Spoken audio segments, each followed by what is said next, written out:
What did you think? That song was out of the ecosystem?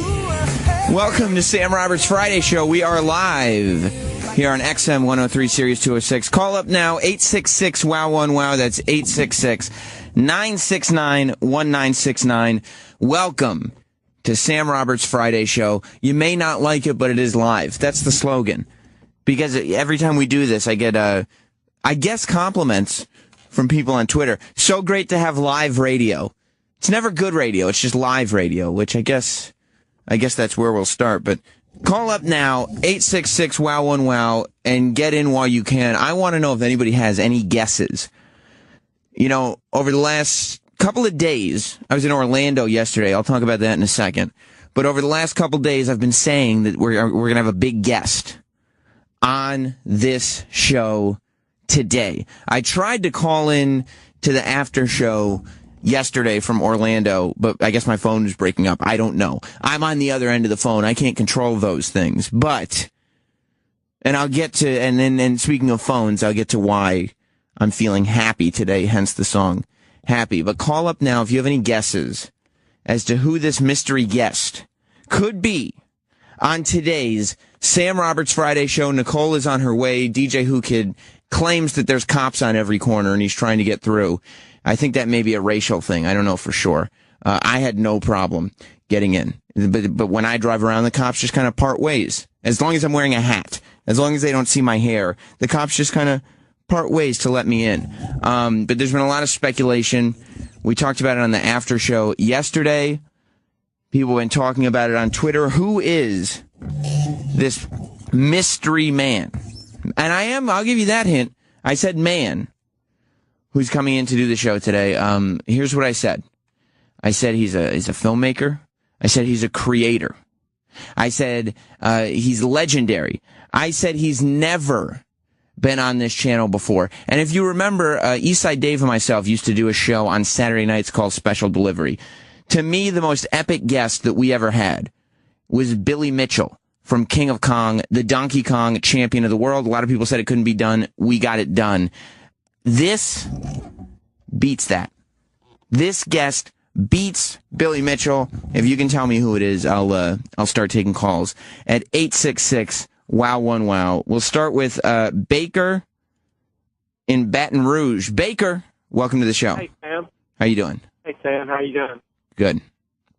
I know you guessed it. What?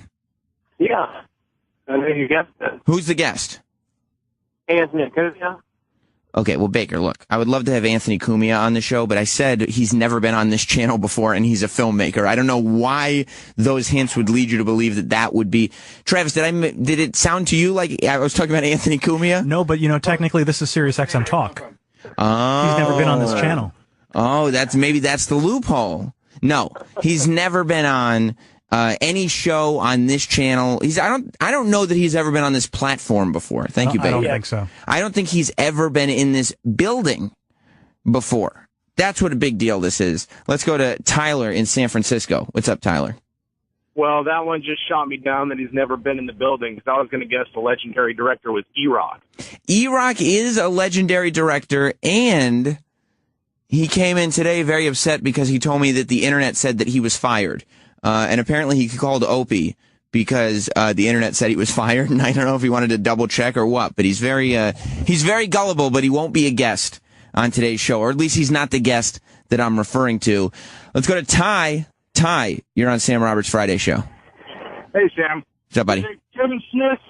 Kevin Smith has been on the show many times. I would love to have Kevin Smith on, but it is not Kevin Smith. It's a lot more epic than any of that. Let's go to Jim in St. Paul. What's up, Jim? How you doing, Sam? How you doing? I'm good. I'm so excited to hear your interview with Kevin Pollak. This is going to be awesome. Jim, you know goddamn well that Kevin Pollak is not welcome on this show. I thought I'd made that abundantly clear. This is going to be an epic interview. I love it. That's not who it is. He's not. That guy is not coming on this show.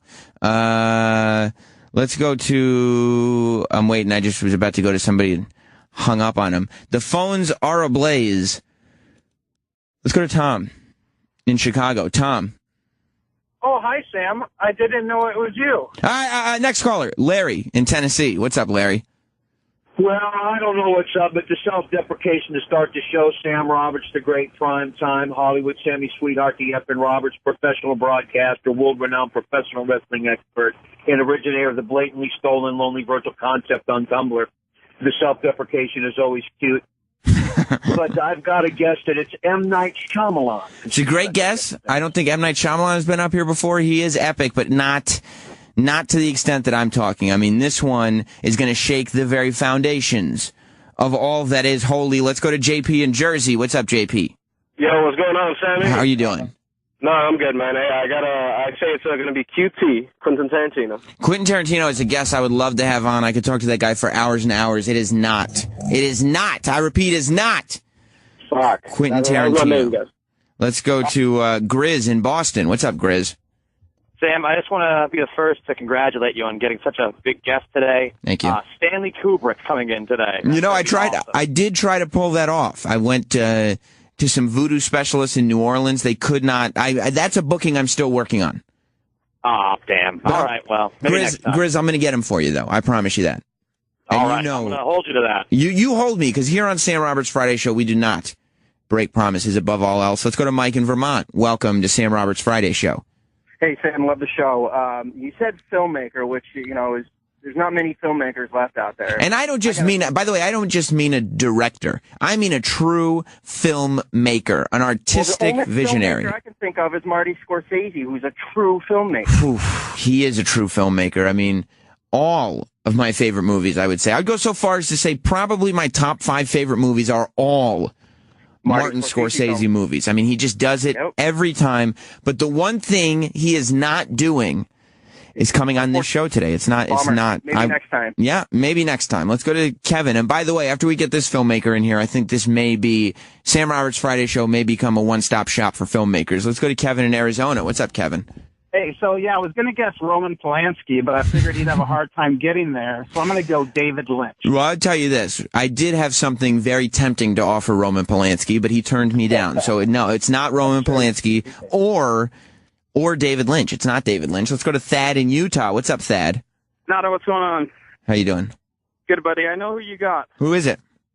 And I have a feeling he's going to be ugly, short, fat, kind of balding. Eric's got a full head of hair. Well, yeah, kind of, but when he wears a wig. Who are you talking about? Does he do porn? Ron Jeremy? Are you talking about the hedgehog himself, Ron Jeremy? I would talk to Ron Jeremy. I would have a lot of questions for him about his penis. However, it's not Ron Jeremy. No, it is not. Let's go to Peter in Canada. Peter. Hey, looking forward to your George Lucas interview. I wouldn't even call George Lucas a filmmaker. He made Star Wars. He's a Star Wars maker, and that's pretty much it. He's done nothing but upset the fans of his own movie. I would have him on, but it's not George Lucas. Andy in D.C., welcome to Sam Roberts Friday Show. Hey, I'm guessing Paul Thomas Anderson. That's a great guess. I do absolutely love everything that Paul Thomas Anderson has done. I mean, you talk about a filmmaker, you talk about an artist, you talk about a visionary. That is P.T. Anderson. However, he and Martin Scorsese, I guess, are hanging out together somewhere because neither one of them are going to be on this show today. Let's go to David in Washington. What's up, David? Sam, are you going to ask Woody Allen if he really fucked his daughter? I would, and that's why I can't have him booked. I did reach out to his publicist, and his publicist said, Sam, are you going to ask him about fucking his daughter? And I said, that would be yes, question number 1. And I was not able to get Woody Allen. Andrew in Virginia. Andrew. What up? How you doing? Hey, congratulations on getting Rob Zombie on the show. Rob Zombie fits the mold. You know I'm a big Rob Zombie fan. I would talk to him in a heartbeat. However, he has been on this channel before. I've talked to him before here. It's not Rob Zombie this time. John? Hey, Sammy, how you doing? Good, buddy. I'm going to give a stab in the dark here based on the box office right now with Tim Burton. Oof. That's a good guess. I mean, movie after movie, you talk about visionaries, you're talking about Tim Burton. It is not, unfortunately, Tim Burton. I try to get him to bring that wife of his in here, too, but nope, no luck. Tim in Indiana. What's up, Tim? I think it's Ken. Is it Wes Anderson? It is not Wes Anderson. Sal is no longer a part of this channel, so the hipster element has been removed. Unfortunately, not Wes Anderson. We go to Chris in L.A. I don't know if it's Louisiana or Los Angeles, but Chris. Los Angeles. That's what I'm talking about. guessing- Somebody. All right, good. This is going to be good then. You're from Los Angeles, La La Land, where they make the movies. Chris, who's coming in today? I'm saying Ben Affleck. I mean, that's a great guess. People wouldn't think Ben Affleck because they think actor. They don't think about all his great accomplishments as a filmmaker. Personally, I think he's a much better filmmaker than he is an actor. However, I'm not going to be able to talk to him about that because he's not coming in today. Let's go to Elizabeth in D.C. What's up, Elizabeth? Hello. How are you, Sam? Great. My guess is David Fincher, Gone Girl's coming out. Oh, David Fincher would be great. A lot under his belt to celebrate. However, he's going to have to celebrate on his own because he's not going to be in this studio today. Not so much. Not so much. Let's go to Jim. Jim in Jersey. Hey, today's Sam Roberts show is a Spike Lee joint. Oh, I would love to turn this show. I would love to turn this show into a Spike Lee joint so much that I would install treadmills throughout the studio and steady cams on everyone. So every time anybody walked around, you just had that POV shot that Spike Lee does for every single movie he ever does. However, we don't have the technology to do that, and therefore, Spike Lee will not be in today. I'm sorry to say. Let's go to Bill in Boston. Bill, welcome to Sam Roberts Friday Show. Sam, let's share this moment together for a second. Am I right? You might be. Is it Mr. Tommy Wiseau? Let's give Bill a round of applause. Yes. I shake the ground today, as in minutes. Tommy Wiseau will be making his very first appearance on Sam Roberts Friday Show. There are two reactions out there right now in Radio Land. Either cheering, like Bill in Boston is doing right now, shouting at the top of his lungs, I can't wait for this, or utter confusion and furiousness that all these great filmmakers were just named, and after all this build-up, it's some guy you've never heard of. Tommy Wiseau is maybe the most eccentric filmmaker of all time. He's only made one film, and it's called The Room. He's the director, the writer, and the star of a film that is universally by some critics called the worst movie ever committed to celluloid.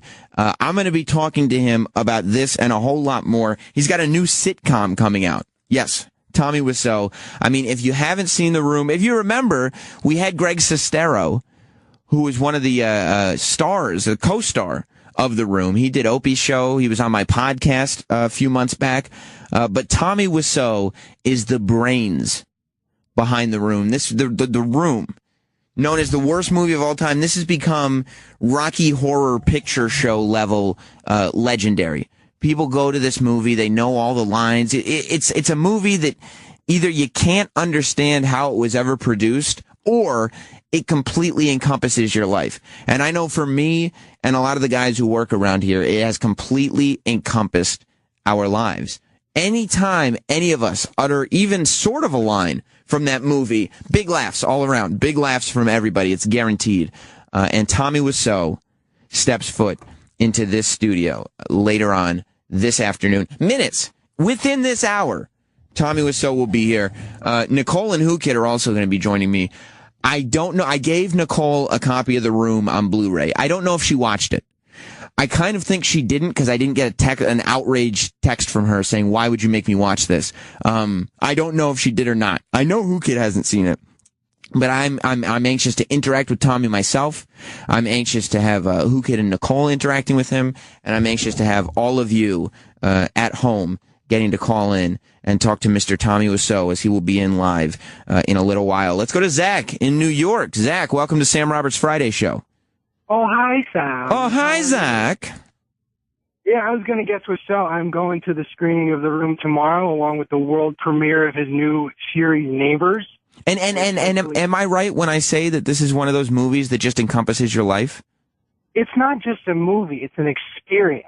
It really it's is a life-changing event. I mean, it becomes a lifestyle. Like, I judge people. I was sitting around yesterday, and one of the reasons, thank you, Zach, one of the reasons why I played Happy this morning, is because, or this afternoon, is because I'm in a very happy mood. I don't know if you guys were following me on Twitter and Instagram and various social media spots yesterday, but yesterday I got to be around what I love, which is pro wrestling. WWE has opened up what they call a performance center. And it's basically a doctorate school for wrestlers. They got a warehouse, right? And they cleaned it up. It looks beautiful. They filled it up with 7 rings, 7 wrestling rings.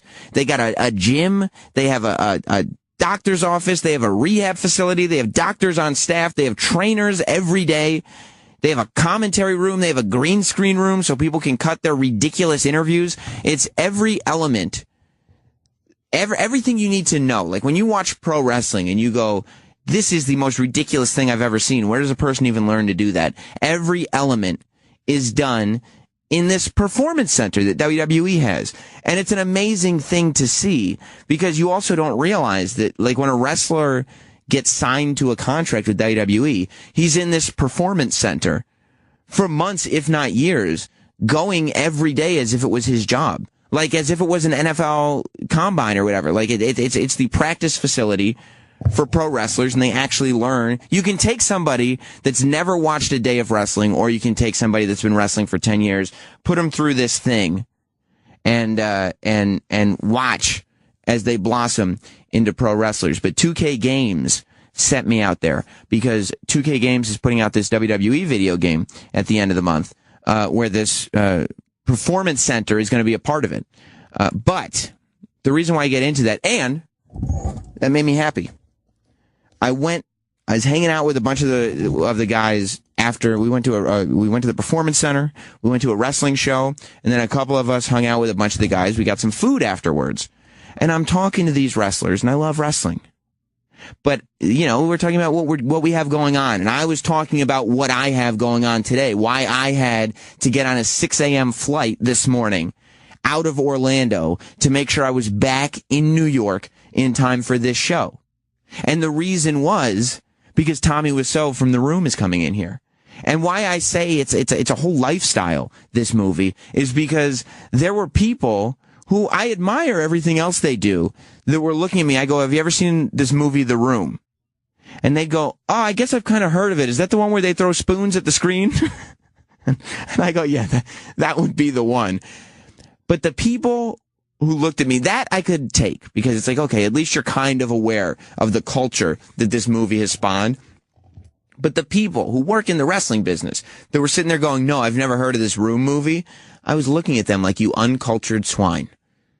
What do you do with your life that you've never seen this movie? I judge people who have not seen it, especially if they're not interested in seeing it. So it's that whole thing, the whole philosophy behind not knowing or seeing it, or even being aware of the movie and not making time to be like, you know what, let me introduce this into my life. I don't understand it, and I feel like people who do live that way, there will always be a rift in between me and them. That's one of those connections.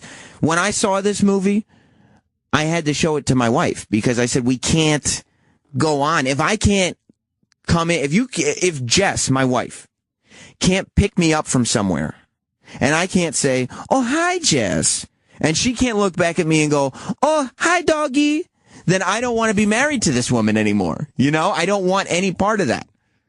Now, if you don't know anything I'm talking about right now, don't worry.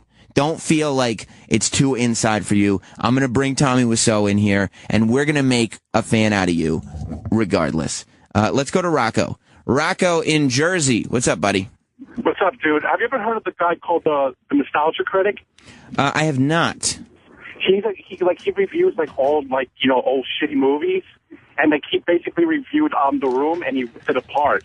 It's one of the funniest things I ever seen. And just because of him, I want to see this movie. Well, wait until you meet the guy who created it. That's all I'm going to tell you. And I don't like people who take it apart. I don't think there's any reason to take apart the room. I think it should be celebrated for everything it is. But I'm telling you, Rocco, wait. Go ahead. All I know is that they play a lot of football in that movie. Oh, they love playing catch. Guys love playing catch. In this movie, especially in their tuxedos. Yeah, every scene that is male dialogue, like a bunch of guys standing around talking, they got to throw the football around. DJ Who Kid just walked in. Who Kid, I can't wait until you meet the guy that we have coming in studio today. Was Brokeback Mountain 3D? No, it's not Brokeback Mountain 3D. It's the guy who created the film The Room, Tommy Wiseau. Oh, he's coming through? Yeah, have you ever heard of this movie before? I've heard of it, yeah. You've heard of it, but you don't know it. Oh, no. I heard. So I know. Some people say it's the worst movie of all time. And you have him coming through to make fun of him? I'm not going to make fun of him, Who Kid. I'm going to celebrate him. I'm going to celebrate him for everything he's done, and he should be celebrated. Let's go to Mike, and this is what I'm telling everybody, Who Kid, that people don't realize the life-changing effect that this movie has on them. Like, it's that level of like, what the fuck am I watching right now? You were talking about two guys playing catch? Like, yeah. What's that about? It's, you know how sometimes in movie scenes guys talk? Mm-hmm. It doesn't happen in this movie unless they're throwing a football around. That's the only way they're talking? Sometimes they're in tuxedos throwing a football around. It's the craziest thing you ever seen in your life. Let's go to Mike in Maryland. Sam, hey. What's up, buddy? Called you guys a couple weeks back. I was ecstasy Ghostbusters guy at the compound. Excellent. Anywho, Who Kid, what up? What up, son? I just wanted to say that I just started dating this girl, and I actually brought up The Room like a couple nights ago, and she told me she didn't see it, so I haven't spoken to her since. I just sent her one text message saying, until you see The Room, don't talk to me. Yeah, that's the end of it. Because you can't be in that relationship. We said, I love you to each other, and I was like, listen, like, it's gotten kind of serious, but what's her name? Gotta get out in this room. What's her name? Her name is Brianna. You have to be able, next time Brianna wears a pair of sunglasses, you have to be able to say, oh, Brianna, I didn't recognize you. And she has to understand. Prime time. Exactly. Thank you, Mike. I'm telling you, Who Kid, this is like a legendary movie. This is weird. It's legendary. Yeah? It's Rocky Horror Picture Show level. Like, people know every line. They go to the movie, they yell along with the screen, they there's like photos in the movie. There's photos of plastic spoons in the apartment that the guy lives in. Never explained why he's got a photo of a plastic spoon in the apartment. So it's so stupid that it's like mind-boggling at the same time. It's mind-boggling, like, curious. Is the word. It's like, it's like watching ignorance. I don't know. It's like World Star. Like, it's a little bit stupid nonsense, but people still go there. But it's amazing. And you know what people do? They throw plastic spoons at the screen. No, they don't. When they see a spoon in the frame, when they see a photo of a spoon, they chuck spoons at the screen. Who the fuck is this guy? I want to meet this guy. Yeah, I can't wait till he comes in. He's going to be in a few minutes. I also wanted to say, because I was talking about, I was in Orlando for a WWE and 2K Games event. But of course. Of course. I got to see the school where all the wrestlers go to, Who Kid. It was incredible. Get the fuck out of here. That's right. There's a school for them. They're actually like brawling and like going in on each other. Like, well, I mean, it's not real combat. It's not real? No, I'm sorry, Who Kid. I didn't mean to. Yo, all this time I thought that shit was real. It's not like I mean, it's physical. It's activity, but it's it's predetermined. But I used to see blood back in the 70s. Well, there is blood. In the 80s, there was blood. There is, but it's predetermined blood. I didn't know why there was a Gillette in his mouth, but yeah, a little razor blade. Let's go to Jay. Jay in Texas. Hey, it's Terry from Texas. I talked to you about comedy clubs at one time. What's up, buddy? I was going to ask, where can I find this movie at? Well, I want to watch it. It's on, first of all, that's the other great thing about it. You can't get it anywhere like digitally. It's not on iTunes. It's not on Netflix? It's not on Netflix. It's not on any of these things. Amazon has the DVD and the Blu-ray, or I think there's usually a full copy of it for free on YouTube somewhere. Really? Okay, cool. But stick around for the show and then watch the movie maybe after today's show, after you hear from Tommy Wiseau. I love the show, Sam. It's thanks, awesome. Jay. Appreciate it. You're doing good. I've been listening to you for 7 years, so I've watched you grow up. It's awesome. Thanks, man. Isn't that sweet? That's crazy. Does that make your nipples percolate a little bit? He was like your babysitter. Exactly. My pornographic babysitter. Feeding you that milk. Yeah, that's what I need. Who Kid? I need more of that from you. Okay. But the reason that was also because I started the show with Happy, the Pharrell song. Oh, God. Part of that was because I had just come back from this wrestling day and I was happy. But the other part was, You heard my outrage with the iPhone pre-order 2 weeks ago. Yeah, of course. You weren't here last week, so you didn't hear my saga, which you should. I put it up on YouTube on the Not Sam channel. iPhone? You got the big one? Hang on. Last week I came in here and I said, fuck it, because you remember I woke up at 3 o'clock in the morning and still had a pre-order date of like November. Yeah, it's ridiculous out Ridiculous. there. I went on the iPhone line when they came out. I talked about this last week. It was full of the Chinese mafia. No. They took over the line, and then I started talking to the callers. We started investigating. We found out that this is happening everywhere. They took over. Took over. Like, Stumpbrain called up, and he said it was happening in Delaware. What? So I couldn't get my iPhone. But the Chinese mafia. The Chinese mafia took it, and I was outraged. You should have heard me talking about how all these people, the phone should go to people who are going to use them, not people who are going to resell them. This and like I was on my soapbox, kid. I was on my pedestal, making sure everybody knew that I was outraged by what was going on.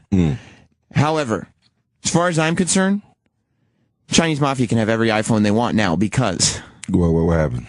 I got off the phone. I got off, not the phone, the plane to Orlando on Wednesday night.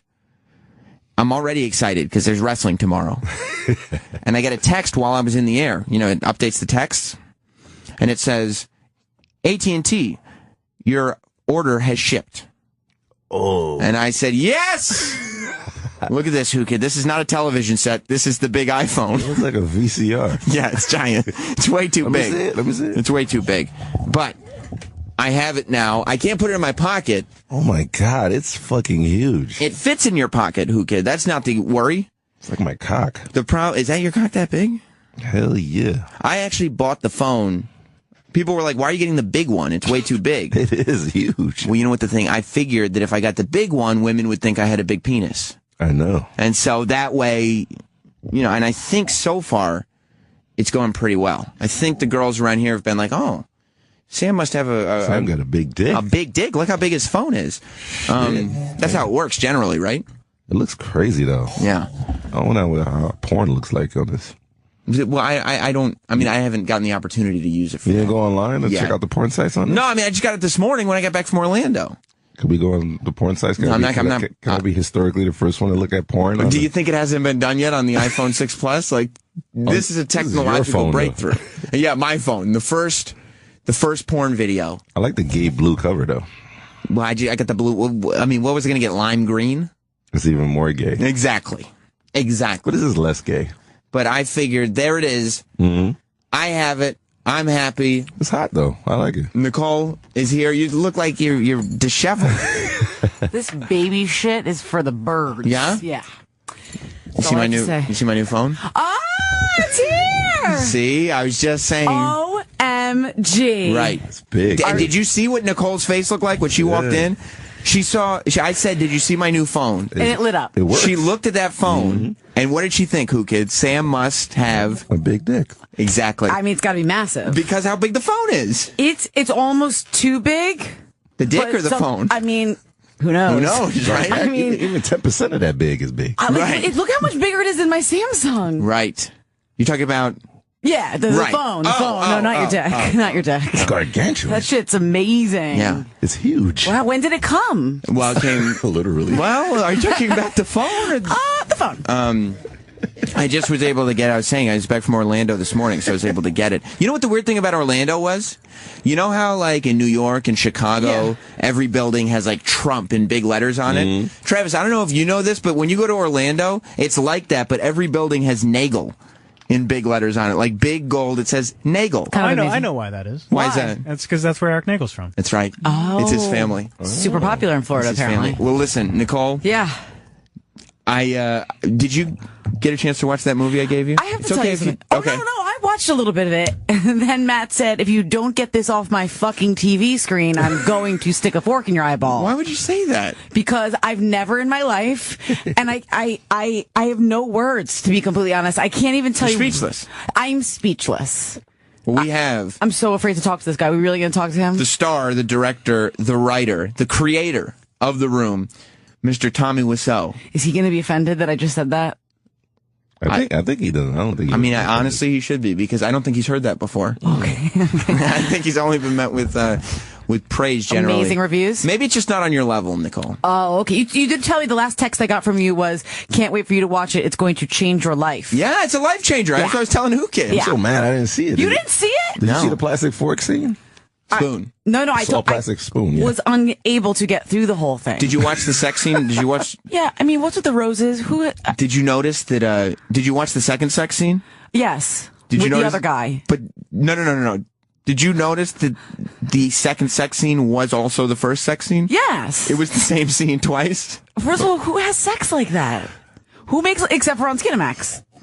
Well, close-ups of his butt. He puts the same scene in twice in the movie. Yeah. Get out of here. But not like, hey, let me just recap what happened before. Like, hey, this is happening twice, but I'm not going to shoot it again. His body's also a little weird. It's very muscular. I don't know if I call that muscular. A little dimply. Maybe dimply. Well, listen. Yeah. I'm being informed that he's on his way up. Okay. I want to take Roland a break. had to go get him. Roland's going to get. Does he not have ID? He wouldn't come up without someone escorting him up. Oh, he's a regular Scorsese, so you have to. I love Tommy Wiseau. All right, we got to clear the plate. Okay. I'm going to get this place set up. I got to get some video cameras running in here. Yeah. I'm a little nervous. This is going to be great. Everybody, stay tuned.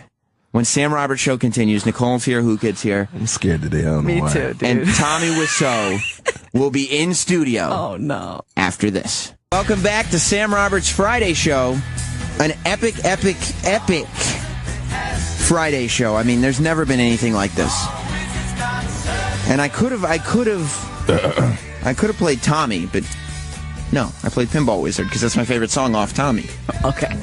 I heard ISIS got him locked down downstairs. Well, yeah, there's something going on downstairs. E-Rock, I kind of had the big tease at the end of the last break that said Tommy Wiseau is on his way up. Tommy Wiseau is in the building. Yeah. Keep teasing. But first, I heard that he's the guy, obviously, who wrote, directed, and starred in The Room, one of the greatest American cinematic masterpieces of our time. God, don't say that. He at first said he wouldn't come up without being escorted. Apparently. And so Roland had to go downstairs, and then Roland called E-Rock and said, we need security down here to bring him up. Now they send people from Sirius XM down, not just Roland. Right. Like, this is like Lady Gaga level clearance. So maybe he wants freight elevator treatment. Maybe. I mean, Roland gets high praise for this booking. Roland had to book a car service for him to come here. Damn. Of course, he deserves it. Yeah. It's Tommy No, Wiseau. guests that come in here don't get car services. But Tommy Wiseau did. I just... E-Rock looks super stressed. E-Rock looks like he wants to cry. No? Nicole was saying you look super stressed over the... Is Tommy Wiseau doing it to you? No, I'm laughing at this whole thing. Oh, okay. Where is he? Roland went down to get him, and I haven't heard from Roland since. I keep writing him, and Roland won't respond. I keep seeing people with jet black hair and getting excited, but they're just the Spanish girls who work here. Yeah, it's not he does have man. luxurious locks. That ISIS shit is real out here, man. It's like police in every corner. It took me why do you think I came late? It was like 20 minutes to get in here. Half hour late. I had to go all the way to 53rd to come around. Will you hit record on that? He's here. Camera? Here he is, yes. Oh, shit, I'm scared. Yes. Stop it. Yes, and make sure that's pointed at him, Eric. I'm so scared. When he comes in. He looks like a rapist. Yeah, Tommy can come in. He looks like he's going to kill us. He's not. Okay, promise? Yeah. You'll protect me? I got you. Cool. Ladies and gentlemen, welcome. Hi, I'm Nicole. To Sam Roberts Friday Show, the legendary, somebody who's changed my life, certainly. Yeah. Tommy Wiseau. Amazing. Tommy Wiseau is here. Hi. This is Nicole. What up, everyone? This is DJ Who Kid. Yes, you do. Sit down. You guys have a little paper here. Yeah. Sorry. You want some? Some You want trail some mix? nuts? No, thank you. Who Kid's brought some trail mix. Tommy, we are live. We were tossing salads earlier. Okay. We're ready. Yes. Welcome. You brought your football. Oh, thank you very much. Yes, I did. Yes. Oh, okay. We're tossing the ball around. You know, Sam's not exactly the athletic type, We're but that's guys. cool. We toss the ball around. That's what we do. That's it. This is very odd. That's how Hello, everyone. guys chat. Oh, it's your show. I'm no, sorry. Tommy, today it's your show. It's the Tommy Wiseau show, as far as I'm concerned. Welcome. What brings you to New York? Yeah, we have a special screening in Sunshine. We'll be premiering The Neighbors. That's a new sitcom with it's double feature with The Room. So I'm glad to be here. First of all, I'd like to say thank you all the fans and New York people. As you know, we have big fans here. Yeah. And I'm coming here once a year. So you got to be here. And is New York one of the bigger spots for Room fans? No, actually, you know what? Equally, I don't discriminate based on the location. So we like a small town, Indiana, for example, or Canada. Really? Yeah, we're all over the world, my friend. Wow. So, it's your show. Next question. Yes, indeed. Well, it's also, I mean, and Hukit and Nicole, feel free to jump in whenever you guys want. But we can't talk unless he throw the ball. We don't want to damage anything. No, we don't want. We're just having some fun. I'm just making sure because you got to throw the ball back and forth to keep talking. Well, you have a Blu-ray. That's good. Of course, I have the Blu-ray. CL combo languages. So what's combo languages? So this is the deal. What a lot of people don't know. Do you want to hear about it? Sure. Yes, I do very much. CL combo language. What this mean? If you study, let's say French, and you want to know about English, on the same line you have two languages, English and French. Really? But let me stress this. So you mean the subtitles are done in two different languages? Correct. Wow. But let me stress. Isn't that already in English? Well, let me stress that because you jump into like a little conclusion. Right. So this is your option. So if you want to have subtitle only in English, you can have it. But you can have an option with two languages. So you have English and French. Right. Let me stress something here. Please do. I want to stress that this is the only Blu-ray in the entire world have this kind of stuff. Wow. That's all I can say. Move on, next question. Fancy. I mean, that's very impressive. That's Thank you. But there's been a lot about the room Yes, that sir. is a first. Like, I don't know if Nicole and Who Kid know this, but I've done a lot of studying as far as the room goes. Sure. And I know that the room, number one, was funded entirely by you. Well, yes and no. So I mean, I love the do-it-yourself nature of it. I'm a DIY type of person, Sure. do-it-yourself. So when what you want Right. isn't being given to you, you go out there and take it. And I think that's the spirit of the room. However, the room is also, if I'm not mistaken, the first movie to be shot both on 16 millimeter film and HD video at the exact same time. Is that true? So let me correct you one thing. Wow. Please It's do. 35. Actually. 35 millimeter. Yes, sir. Okay, so you decided to do this movie 35 millimeter and HD, two separate cameras running at the exact same time. Correct. Why? On the same plate. Yeah, why? So the idea was behind it. I don't know if you guys know the history about HD in the past.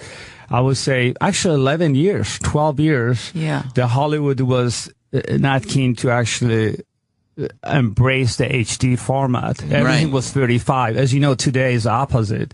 So I was very excited to work on project, and I was confused myself. I'm not saying what it is, So what we did, we put team together to shot the room only on the same plate, the same time with two formats.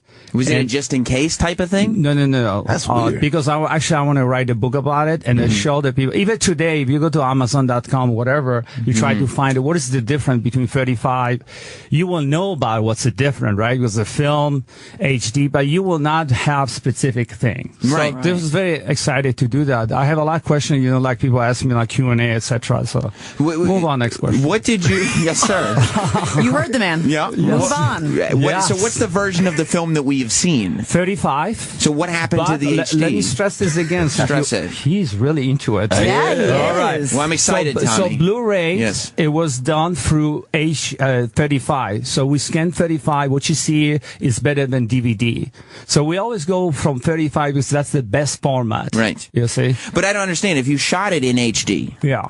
why would you take the 35 millimeter film and then Because- make that HD if you already had the HD that you shot? Well, let me respond to this. Yes. He's good. Nigga. Because you have a thank you. 720p instead of 1080p. So the resolution you have better. Now, you may do it from 720 to 1080. You can do it. But why even do it when you have 35? The 35 is better than 720 or 1080. So the stuff that you shot in HD video is just kind of going by the wayside because you figured out better actually, methods. No, because again, it's related to the book, and I'm very happy because you see, now this is a really tricky thing, but I did some testing related to 3D. So my idea is to actually do the room in 3D. Oh my God! Could you imagine? Be great. Yes. So Juliet will be very close to your face. What about that? I love it. I like in that red dress. Yes, in the red dress. Yeah. And you'll be excited about it. Very excited. I will be in 3D if you catch my drift. Were the sex scenes shot both in 35 and in HD? Yes. The whole thing. Wow. At the same time. Now let me ask you about the sex scenes, and this is something that I'm sure has come up to you multiple times, but it's I'm obvious. sorry, Mr. A good guy. Can I correct you a little bit? Yes. Yeah, please do. Okay, I'm thank loving you. this right now. We don't call sex scene. We call love scene. Yeah, respect. There's a lady in the room. Can you show me some respect? I'm sorry about that, Nicole. Thank you. I'm sorry. It's like saying fuck scene. Come on. Right. I wouldn't say fuck scene. No, they were making love. Right. You can say F scene. F scene. Right. That's the nice way. Now, anybody who's watching the movie, I think, and it's become kind of a bit of folklore, has noticed that the first sex scene in the movie is literally identical to the second sex scene in the movie, meaning that the scene is the same scene again. Not as like I don't think it's meant as a recap. It's just literally the same scene twice. Okay. So why was that choice What made? is your question? Why was that choice made? Okay, let me correct you again because I like to correct people. Yeah, Tommy, it's all you. Sorry about that. First of all, it's not the same take, thank you. The same scene. That's number one. Our ratio was for 1 to 4. So each scene we shot 4 times. So it looks the same, but it's not the same. If you look at it very closely, I encourage people actually, we have like 2 monitors and see it. And you will see the difference. Side by side. Yeah, right. Maybe he just had a routine, He's got something that works when he gets in the bed. Right. And he just went with it. It's similar. Why not shoot something totally different? Well, the reason I choose this because I think it was interesting. And again, the room is different cookie cutter from Hollywood. Right. If we do the same standard thing, for example, The Neighbors, if you look at The Neighbors, by the way, you guys invited for the screening of The Room as well, The Neighbors. And by the way, where can people see that? You should plug at it. Sunshine Landmark at Sunshine, New York, and we screening today, tomorrow, as well as Sunday. And today is sold out, and tomorrow almost sold out. But you guys buy Sunday. Great. So you don't have to pay for ticket. What about that? Wow. Oh my God, I said too much. We're so VIP. Move on, next question. Yes, you are VIP. Yes. Next question. Next question. But no, I was asking why not. I was asking why not do just a completely other scene as that opposed was to my using an choice outtake. because I think it was very interesting. And also the connection between Lisa and Johnny and something different. So which scene are you referring to, if you remember? Well, I think it was the one right after she tried on the dress. You got her the red dress. He came home from work. Yeah. And then you go upstairs and have fun. Then you have fun. Yes. But then you have fun again, and it appears to be the same. That's all. Yeah, I just asked why it's not the same. But it's not the same. Yeah. Yeah. Move on. Next question. That's why we have you in here. Sure. Because we got to know the answers. Maybe it's just the visual concept of love. He just wants to show that this is a love scene. Yeah. So my God, we're gonna have a love scene. It's love. You were asking about the poetry of the movie earlier. Yeah. What were you? It's poetic. Yeah, it's like a lot of I guess conceptual like quotes on there that kind of like made sense, right? Yeah. 2 is better than 3 is crowd. Yes. True. That was Love is blind. True. What's your favorite piece of dialogue from that movie? There's so many pieces of dialogue. Are you talking to me? I'm talking to you. Yeah, I'm sorry. I want the audience to have fun, so hopefully, whatever person listen, you get a better rating. I like that. Yeah, I appreciate that. It's about time somebody had some fun on this show, because before you got here, it was dead. Well, no, it's not. I want him to hit. Can you hit him in the head with that ball? Why did you say that, Uke? We're having a good time together. So your favorite piece of dialogue from the film let The me Room. respond to your question. You are tearing me apart, Lisa, like that? What about the doggy scene? Hello, doggy. That's pretty good too. Yeah. And this is again some of you guys reading Greg Sestero book, whatever, or you hear about website, etc., or all this gossiping is incorrect statement. It is, because first of all, the scene with doggy, for example, I don't know if you have time to talk about. You got all the time you need. I don't know. This is your house now. Okay. Your shit, right? So doggy scene. Right. So we actually planning everything. You see, like with Doggy, like I say, hi Doggy, how you doing? Yeah. Doggy, etc. So some of the statement when people say that it was just by accident, nothing happened in accident. Right. If you use a 2 format cameras, you have to prepare, etc. It's the same way you guys preparing here in the studio. Right. It's the same thing. It's all carefully scripted and saying we have a certain amount of time. Everything Exactly. costs money. Yeah. We need to be aware of what And we're then doing. Doggy was paid, actually. We paid Doggy $100. You paid the dog? Yes. I mean, that's a waste of money. Yeah. Well, no, because that was not my dog. He needs love too. Maybe he wants to find some bones, some treats. I don't think dogs. I don't think dogs can do that. How do you teach people with non-creative minds to understand your movie? Because you have to be like a certain individual to understand your movie. I understand, but you see, thank you for asking those. In past 2 years, I noticed that a lot of people we have great support from everybody. Yeah. And I don't care who you are. You can be big media, small media, whatever. So I think people now actually understand what's the scene. For example, Dougie's scene or Danny's scene. So people actually ask questions. That's what I like. Right, that people are analyzing the movie. Exactly. It's funny because 11 years ago did not happen that way. Everybody said, oh, it's a bad movie, this and that. And again, you can say it's bad. There's nothing wrong with that. You know what I'm saying? I remember when Pulp Fiction came out, I didn't understand until I had to watch it a couple of times and try to figure it out. So I guess. Same thing with The Room. Yeah. Yeah, you have to. And also the movie, The Room is, I always say, you just enjoy yourself, just think about something else. I was definitely inspired by the fact that, foreplay was in the form of pillow fights. That's something that I'd like to bring into the bedroom. Seriously. Well, it's fun. I have a surprise for you. In Denmark, for example, we actually have some of the screening. They sent me some pictures. And they actually they did have a pillow fight based on The Room. Yeah. So that was pretty cool. Wow, that is a surprise. Are they naked when they're doing it? Or is it? Not yet. You can. Oh, it's foreplay. Oh, my God. Yeah, it's foreplay. Getting in the mood. It's kind of crazy when you have a pillow fight and your dick is out. It's so Is weird. it? Yeah. I don't know. You never have a pillow fight? No, my dick out though. Not with your dick out. No. Yeah. I understand. Why, Tommy? Well, first of all, you were talking about the rumors, talking about the website, you were talking about Greg Sestero's book. I just mentioned because somebody mentioned me, asked a question about the doggy 2 days ago about doggy. It's completely nonsense. What did you think? Greg Sestero is, of course, he was your co-star in the film. Yeah, sure. He wrote a book about it. Yeah. He did an audio book where he did an impression of you the entire time. Yeah. What did you think of Greg Sestero's book? I support, your question probably is how much I support his book. Sure. 50%. 50%? Yes. Not all the way, not even close. No.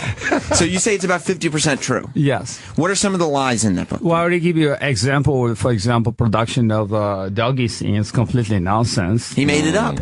Well, I didn't say that. You may ask him, but it's an incorrect statement. And you have all this stuff, which is completely, I'm American. I'm proud here to live here. My uncle Stanley from New Orleans, he fight for this country where we have freedom here. What he put in the book is completely nonsense. Right. So I'm just telling you, it's just, what else to say, Yeah. What do you think about the details of your personal relationship with Greg that he put in the book? It was an incorrect statement. It was. Yeah, because you see, move on, next question. Just incorrect. What's a specific question you have? There was a specific question. I want to know if this is a true story. Because I read it in the book. Which part? Here's the story. Yes. He said that Greg Sestero moves out to L.A. with Tommy. Yes. Tommy's got a place. Yeah. Yes. Lets Greg stay in his apartment. Yes. But Greg said that his first night in Tommy's apartment, Greg slept on the floor while Tommy was in the shower singing the song A Whole New World from Aladdin. It's a great song. Is that a true story? Well, Tommy let me say it this way. First of all, we have only, at the time when he moved in, was only one bed. Right. So he moved to second bed, right? To the place, number two or three, whatever. And the third, I have to sing. I like to sing. Yeah. I like to enjoy myself when I take a shower. I don't see anything wrong with that. Right. So, is that one of your favorite songs? I like that. Yes. Yeah, it's a good one. Yes. I mean, I sing that song all the time. I sing it in the car. Too. Yeah. I can show you the world. There you go. No. It's a good song. But that was a true story. Well, that's partially yes. Yes. And what about his claims that you called him? I mean, he made it seem like obsessively. Say it again? He made it seem like you would telephone him obsessively. Is that true? It's opposite. He was calling you obsessively. It's two different things. Huh. Wow. It's two different things. Yeah, so he was more like Tommy. Because you see, like... I'm, my background is also business, but I'm here with you guys, so you guys ask it whatever. I just respond to your question. You know what it was? He was probably obsessed. That your accent's very sexy. Oh, thank you. It's it very was sexy. better before, so now it's a change, as you know. It's like evil too. I'm an evil guy. Yeah. I'm good. By the way, guys, whatever person listen now, I'm taking this opportunity to thank you for supporting again. Hopefully we'll see you tonight and tomorrow at the Sunshine. Move on, next question. And by the way, we're taking some calls too. Yeah, sure. So 866-WOW-1-WOW. If you've got questions for Tommy. Are you going to pick his brain? Because I want to know what is going on in his head to do these kind of movies. What was your intention, Tommy, with The Room initially? Not what has it become. Sure. What was, when you wrote that script, what was your intention for The Room? Well, supposed to be play originally. Okay. Yes. Wow. In the theater. And we actually will be screening, we did the play at AFI, the American Film Institute, DC, a couple of years ago. And then my intention actually to do here in New York. Hopefully anybody listen, call me or send me email or whatever, because we actually want to do on Broadway, not off Broadway, on Broadway. On Broadway. You guys know what the difference. I don't have to explain you. Right. Yeah. Off Broadway is like Bush League. He got it. He got it. Yeah. So to respond to your question, it's, I studied psychology. I graduated from Laney College in Bay Area. And which college? Laney College. Oh, okay. And long story short, I studied, a relationship. I've been in a relationship, and I think I usually have tendency to write on a piece of paper and say, hey, let's put in the book. Because The Room, what you have is based on the book, 800 pages. Wow. I didn't publish yet. But long story short, so that's why I decided to condense my book into 99 pages. So it's about the psychology of relationships. Correct. And that's what you wanted to share on the big screen. Exactly. And again, The Room, you may laugh, you may do whatever you want. My quote is that you can laugh, you can cry, you can express yourself, but please don't hurt each other. That's basically what I say. And as long as there's an ass every 5 feet, you're getting paid. So okay. Whatever you want to do. So it's fine with me. You can bash in the room. You can say this as long as you have a respectful way. Were you surprised when people were laughing at it the first time you screened it? No, I'm not surprised because again, I learned my background is also I learned from my teacher, Jean Shelton. Actually, I don't know if you guys know Stella Adler. She actually studied under Stella Adler. The acting teacher. Yes. And she always, taught me, the more colors you have, the better. And she's right about that. Right. See, so you looked at it as more of this is a varied expression now. Yeah, it's not just an expression, but like, for example, here we talk about, right? I brought the football just to provoke you. Say, hey, he brought the football, right? Same with the movie, I could do very fast paced, like every scene, let's say 20 seconds or 1 minute. Sure. And I'm stretching, so say, we'll see what happened. With each scene, did you feel were there times when you really were stuck on a scene and you had to have somebody do multiple takes because you felt like, they weren't really bringing it? Well, that's happened with again. With this guy over here. Hey. About Mark, like the scene with Mark. And I say, Greg, played by Greg Sestero. Yeah, and the one of the scene, I repeat the line because I didn't like it. Right. I didn't like it as a director, not as an actor. And so you repeat his line in the scene. Well, not so much his line. I repeat my own line, but I didn't like the take. So this is a perfect example that sometimes we take, instead of 1 to 4, we go 1 to 6. But this is a cost involved. So each time you do the same scene over, time is ticking, money is ticking. Yeah, you want quality acting, right? Yeah. You want quality acting. This movie cost $6 million to make, The Room? It costs a lot of money because of the true format, and we actually are replaced 4 times, not 3 times. Oh, wow. Some people, Jesus. The crew as well, some of the actors. Bad attitudes? I was not so much. I feel I always will say the same thing. All the actors did a very good job. So it just it was a conflict of interest, generally speaking. Why wouldn't you say, all right, the big financial thing is that we're shooting on 2 formats here. They knew about it. Everybody knew about it. But why wouldn't you just shoot on 1 and save some cash? Well, because, I like to experience, do something different. If I do the same thing, we would not have a conversation today, right? Right. You're throwing it right back at me. Exactly. Next question. Next question. You son of a bitch. Next question. On to the next one. It was implied. He's an artist. I did not. That's from the movie. There's a lot of luxurious locks in this room. I mean, between you, Sam, and now Tommy, your hair is something else. Oh, thank you. It is. Do you it's real hair for your information. Yeah? Yes, you can pull it. I can. Get out of here, for real. Go for it, Nicole. I would like to tug Pull it a little bit. It's not Rogaine.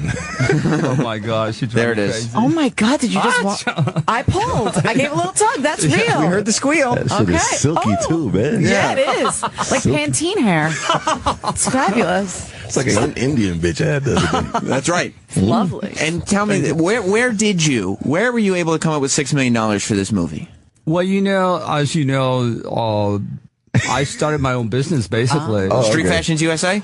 Yes, that's basically. Damn, Sam knows retail store, the real estate, etc. So what he put in the book, yes, that's correct, somewhat, certain degree. But how can you make enough money to make a $6 million movie, and we'd never even heard of? Have you ever heard of Street Fashions USA? Who can? Never. Well, that's your problem. It's not mine, is it? There's a lot of companies that you've never heard of. So I'm just, I mean, it's your problem. I know FUBU. I just never. No, we've been very successful with Levi's people for past, I think, 1 decade. The time when I met Greg, he didn't know about business, but I closed the store due to my different career take, be actor, producer, etc. Your passion. And now I'm go back because actually, too bad I didn't bring my underwear. You can go to TommyWiseau.com. Why wouldn't you bring it? Sorry, man. Kind of mad. But if you show up Sunday, you may get a surprise. But I don't want to say it. Panties for Sammy. Put that shit on his head. I'm wearing my own if you want to see it. I would love to. Would you show that real quick, Tommy? Tommy's going to show us his underwear. Yeah, go ahead. Go ahead. He's got his. Nice. And it says Tommy across there. Shit, yo, that's like Tommy hard right there. But it's not Tommy. Literally. It's not Tommy Hilfiger. No. It's Tommy W. It's Tommy Wiseau. Thank you very much. Actually, we have the he's got his own underwear. Trademark TW Tommy Wiseau. Wow. I'm very proud. Yeah. From DC. Actually, we have real thing. And isn't it gangster right there? I need to get one now, man. Isn't it weird? Isn't it fascinating that you leave fashion for film, you become so successful in film that you can go back into fashion. That's what I'm doing, exactly. Thank you. That's a good statement. I like that. Yeah. I give you a applaud, too. Very nice. Thank you. Very Nicole, if you would applaud as well. Thank you. Thank you. It's lovely. Thank you. Thank you very much. Yes. So, and tell me if this is true. Sure. This is another, because I hear all these legends. No problem. And I have the great Tommy Wiseau in front of me. I need to know. You. So you get $6 million, you make this movie, it's your passion project, you're exploring the psychology of relationships. Yeah. You shoot it on 2 formats, you close Street Fashions USA because you're like, this is what I'm doing. True or false? You rented a billboard in Los Angeles for 9 years to advertise your film. Partially is correct. Actually, it's 5 years. You had a billboard rented for 5 years. Correct. Wow. Over 5 years. True or false? You did this before you even had a theater. No. False. See, that's why we ask the important questions here. Because we actually submitting the room to Academy Award, and we didn't have a billboard at the time. Oh, you have to have a billboard? No, you don't. Oh, so you just thought it was something you wanted to have. That's correct. I mean, it's cool. It's gangsta. Right. So what did the Academy? I like the way you said it. True or false? I like that. Yeah. Because it's getting to brass tacks. Shit is hard. You know what I mean? I think someday, it would be good. Like you have like some concept or competition. What is right, what is wrong. Right. Well, this is like half a radio show and half a courtroom. Oh, how nice. You know what I mean? That. Like, we go like for truth. I have experienced court, so that's fine. Move on, next question. People generally call me the Judge Wapner of the radio. Yeah. Really? That's true. Love that. That's 100%. Sammy Wap, actually. Yeah, Sammy Waps. I concur. Yeah, that's exactly right. Now, so what did the Academy say when you submit the room to the Academy Awards? We have a screening. We have a Bay Area screening. And again, we have few screening when you submit it. And it's a certain requirements, protocol. You're not supposed to release DVD, et cetera, et cetera.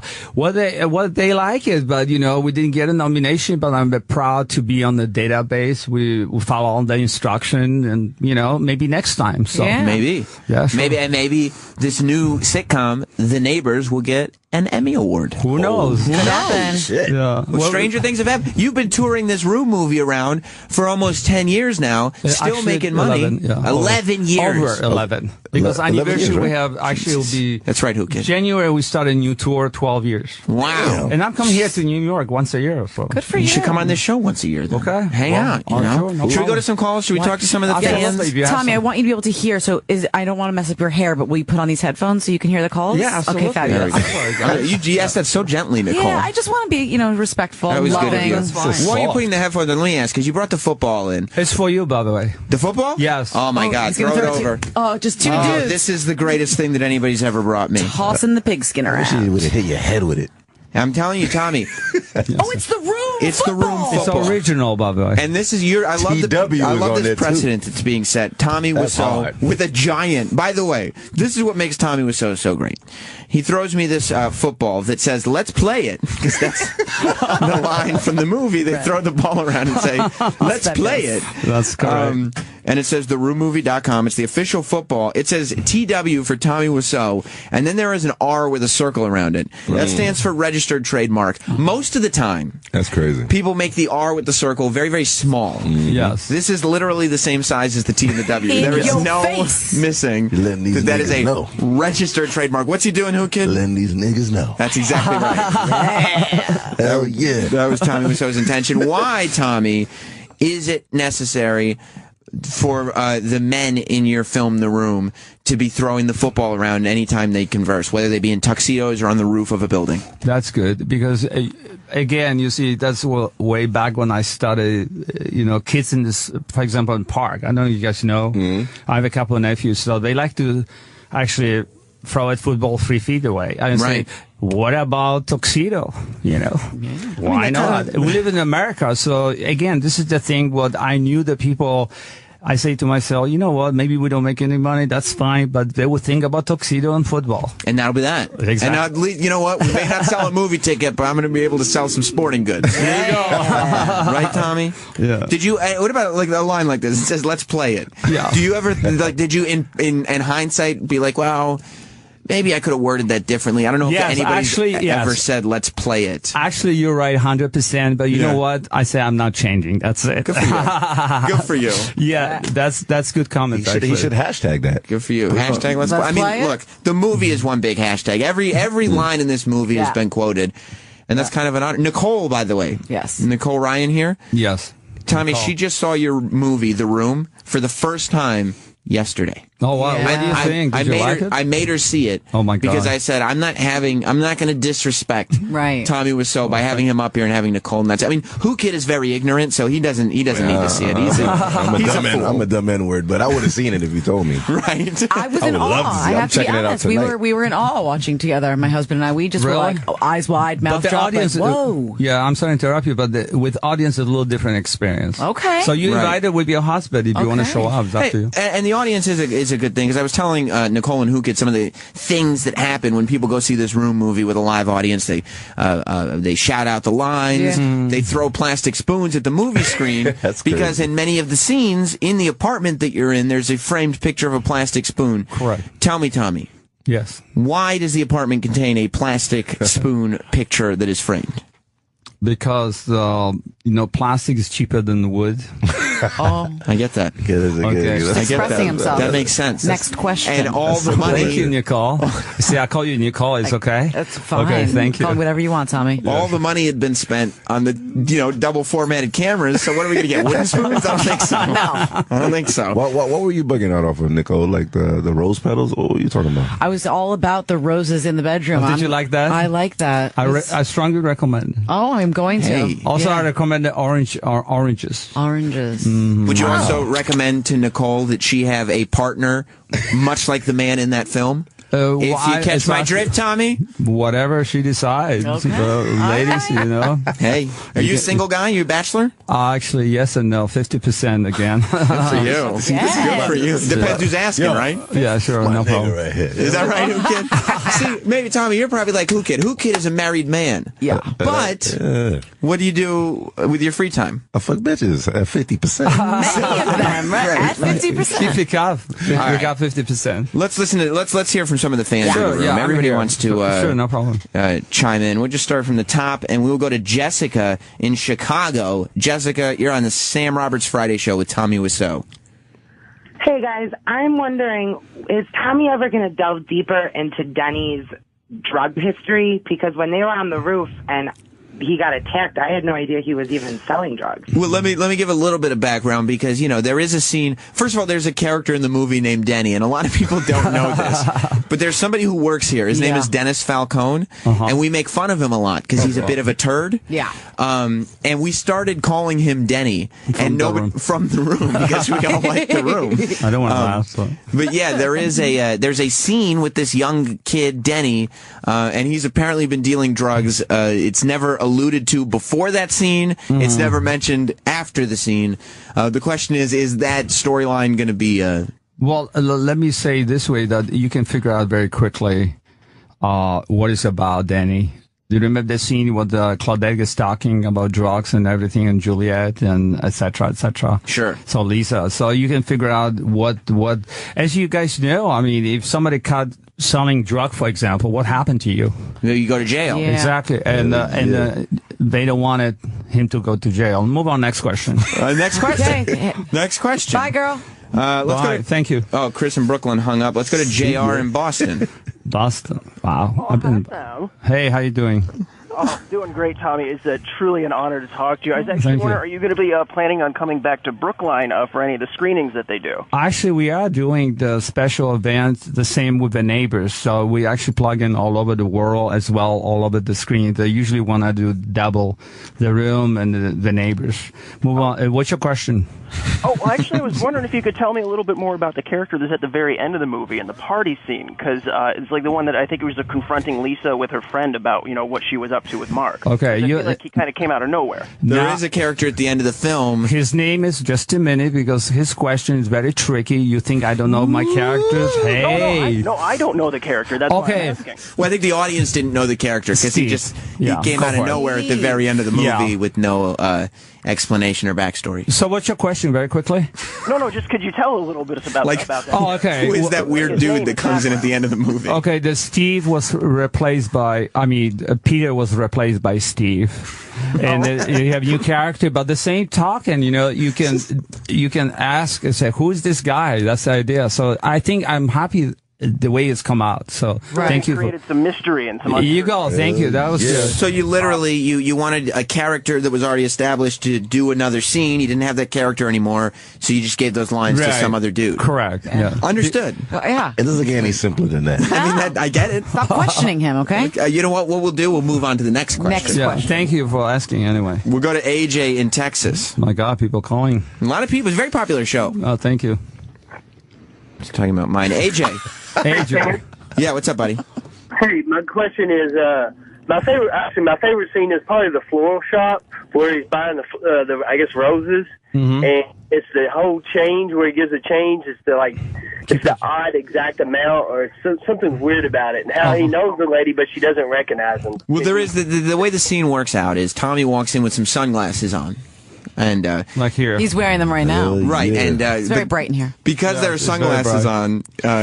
She doesn't recognize him, even though she later in the scene says he's her favorite customer. Oh, why that choice? Because again, I give her $20. Yes. The flowers $50.99. I give her a tip. So that's basically what it is, Now, why wouldn't? And then she say, "I didn't know that was you." Right? Yes. That's the line. Yes. So if I would say, "Hey, how you doing? This is $20. How much I pay?" That's me. That would be. It doesn't make sense to me as a director.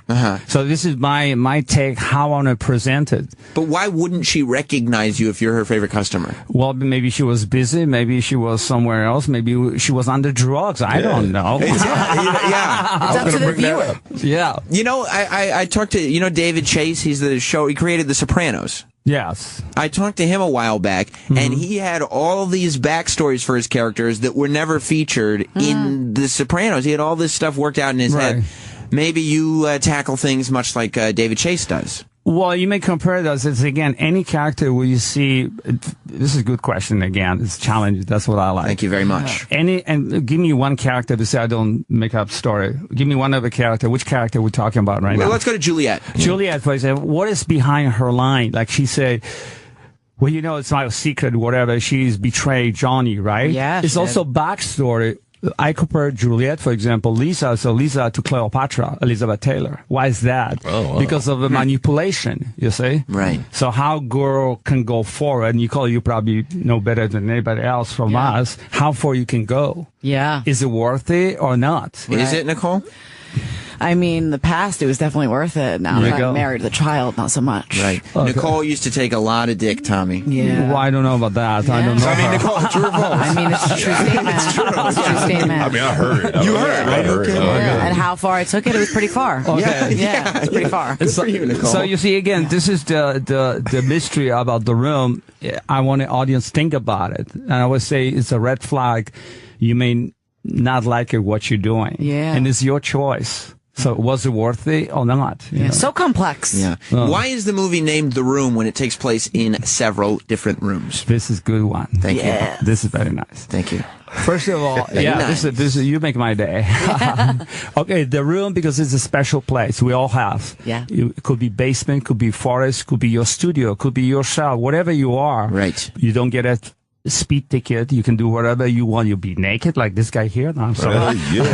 Oh, you can do whatever. It's a special place, and only you know. You decided what is happening. Right. Can I tell you something? Sure. I was in a hotel room just last night. I walked into the hotel room. Yes. Not only I locked the door from the inside, put on the do not disturb sign. Not only did I sleep nude, I felt comfortable to walk around nude the entire time because I was in the room. The room. Nice. You were doing it. Thank you. And that's the place. Wow. You could be naked and not get speeding tickets. Exactly. In the room. Correct. I understand now. I understand on a much deeper level. And let me say something for some of the audience, which is I'm really cranky about it.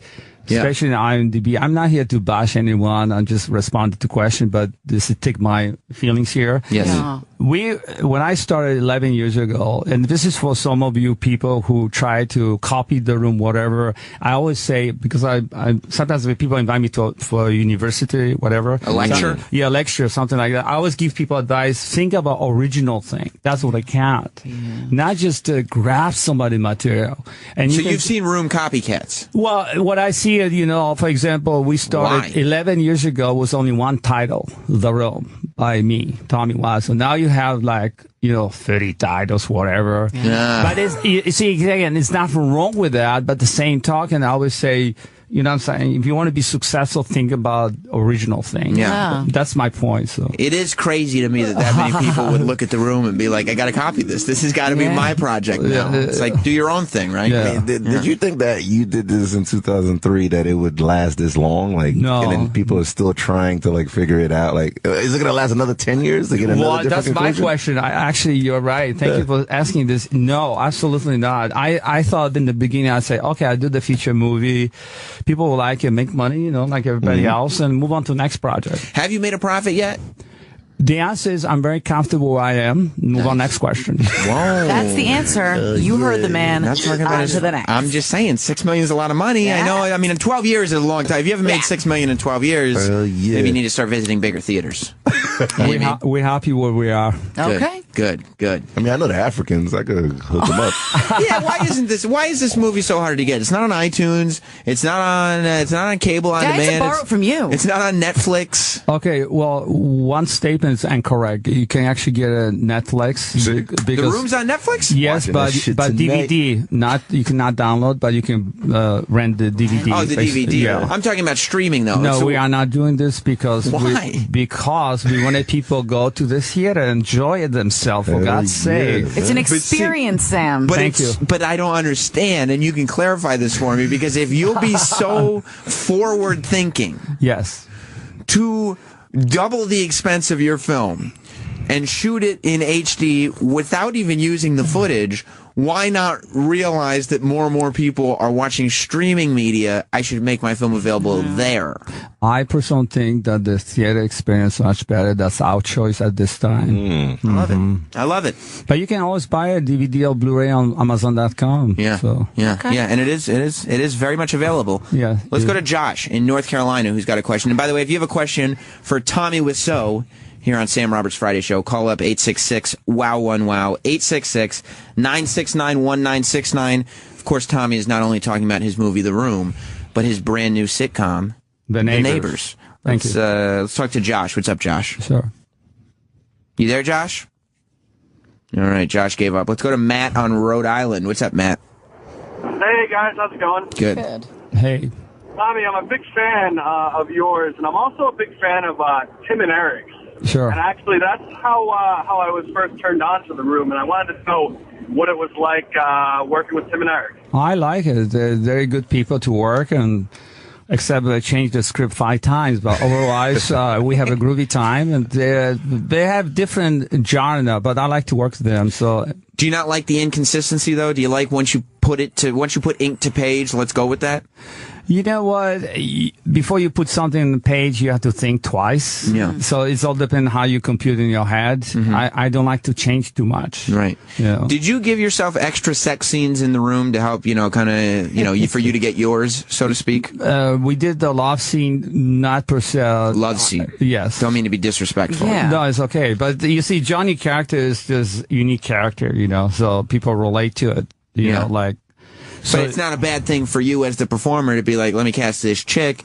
We'll do a couple love scenes. So we're going to need 4 or 5 takes. Yeah. Rose petals and all. Well, we did the 1 to 4, as I mentioned. Move on, next question. Right. But there wasn't, was that part of that, was that for your personal gratification? No, not at all. It's part of a script. Yeah. It's everything script. But you wrote the script. though, I've asked so many actors and actresses if it really is sexy when you do a love scene or if it's like very awkward. Did you find it sexy or sort of awkward to do your love scenes? For Tommy or for Juliet? Either. I agree. I mean, good question, actually, Nicole, right? Yeah, yes. See, I remember your name. Very nice. You love me. I love you too, Tommy. To respond to your question, rose petals in here. We call the closed set. Yeah. What this means that you have a minimum crew, minimum everybody's very uncomfortable. Yeah. I don't care who you are. Yeah. So. Move on, next question. Next question. Okay. Tell me about the partnership. So Greg Sestero's book is apparently being optioned into a film, Correct. which I would assume have something to do with. I've seen photos of you and Dave Franco and James Franco. Did you hear about this, Nicole? I have not. This is amazing. Nicole is big time into celebrity gossip. Yeah. She loves the sort of, bullshit, Access Hollywood stuff. Nothing Is that bullshit right? about it. Okay. Yeah. And I love the Francos, so do tell what's going on here. Well, what's your question? Apparently Seth Rogen and James Franco are optioning this book about the making of The Room. Wow. Oh, wow. True or false, Tommy Wiseau? Yes. Is James Franco slated to play Tommy Wiseau in a film adaptation of your story? True. God, that's so juicy. But let me say that I'm not in charge. James Franco is in charge as a producer, and I'm involved indirectly. So, is it tough for you to give up that kind of responsibility? This is your baby. This is your story. Well, again, it's about getting that paper. He can spin the way he wants. So you can do as a parody. When I talked to James Franco, he assured me that he'll be respectful.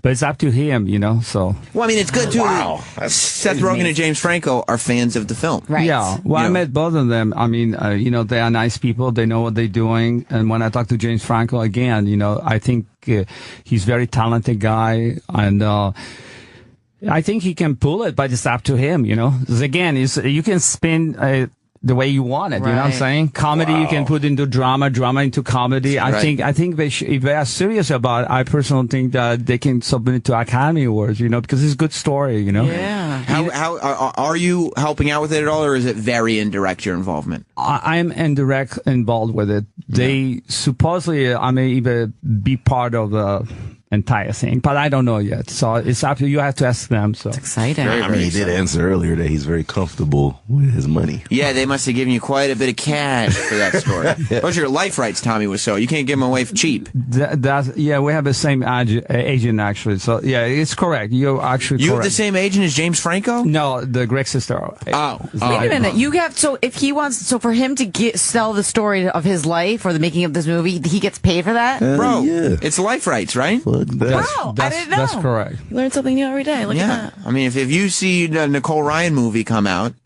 somebody owes you a check. Somebody wants to do that. We're just throwing it out there. Look at that rights logo. Look how big this R is, this registered trademark on this Tommy Wiseau football. You think he's giving away anything for free? PMN, you know what I mean? Like, what did we learn early on in this interview? Tommy Wiseau is not just a filmmaker. He was a businessman first. Correct. Is that right, Tommy? That's correct. That's correct. Next question, right? Yes, sir. Yes. Let me read the synopsis Sure, no problem. of The Neighbors. Yes, sir. Because a lot of people don't know what this is. The Neighbors is Tommy Wiseau's new project. The Neighbors, it says here, is a sitcom about the relationship, again, back to the relationship, between a group of neighbors who live in an apartment building. The lead character is Charlie, the manager of the building. The tenants are a diverse group of personalities, all of different ages and backgrounds, constantly bringing their problems to Charlie and his secretary/girlfriend, Bibi. The character of Princess Penelope creates a commotion. I love the alliteration here.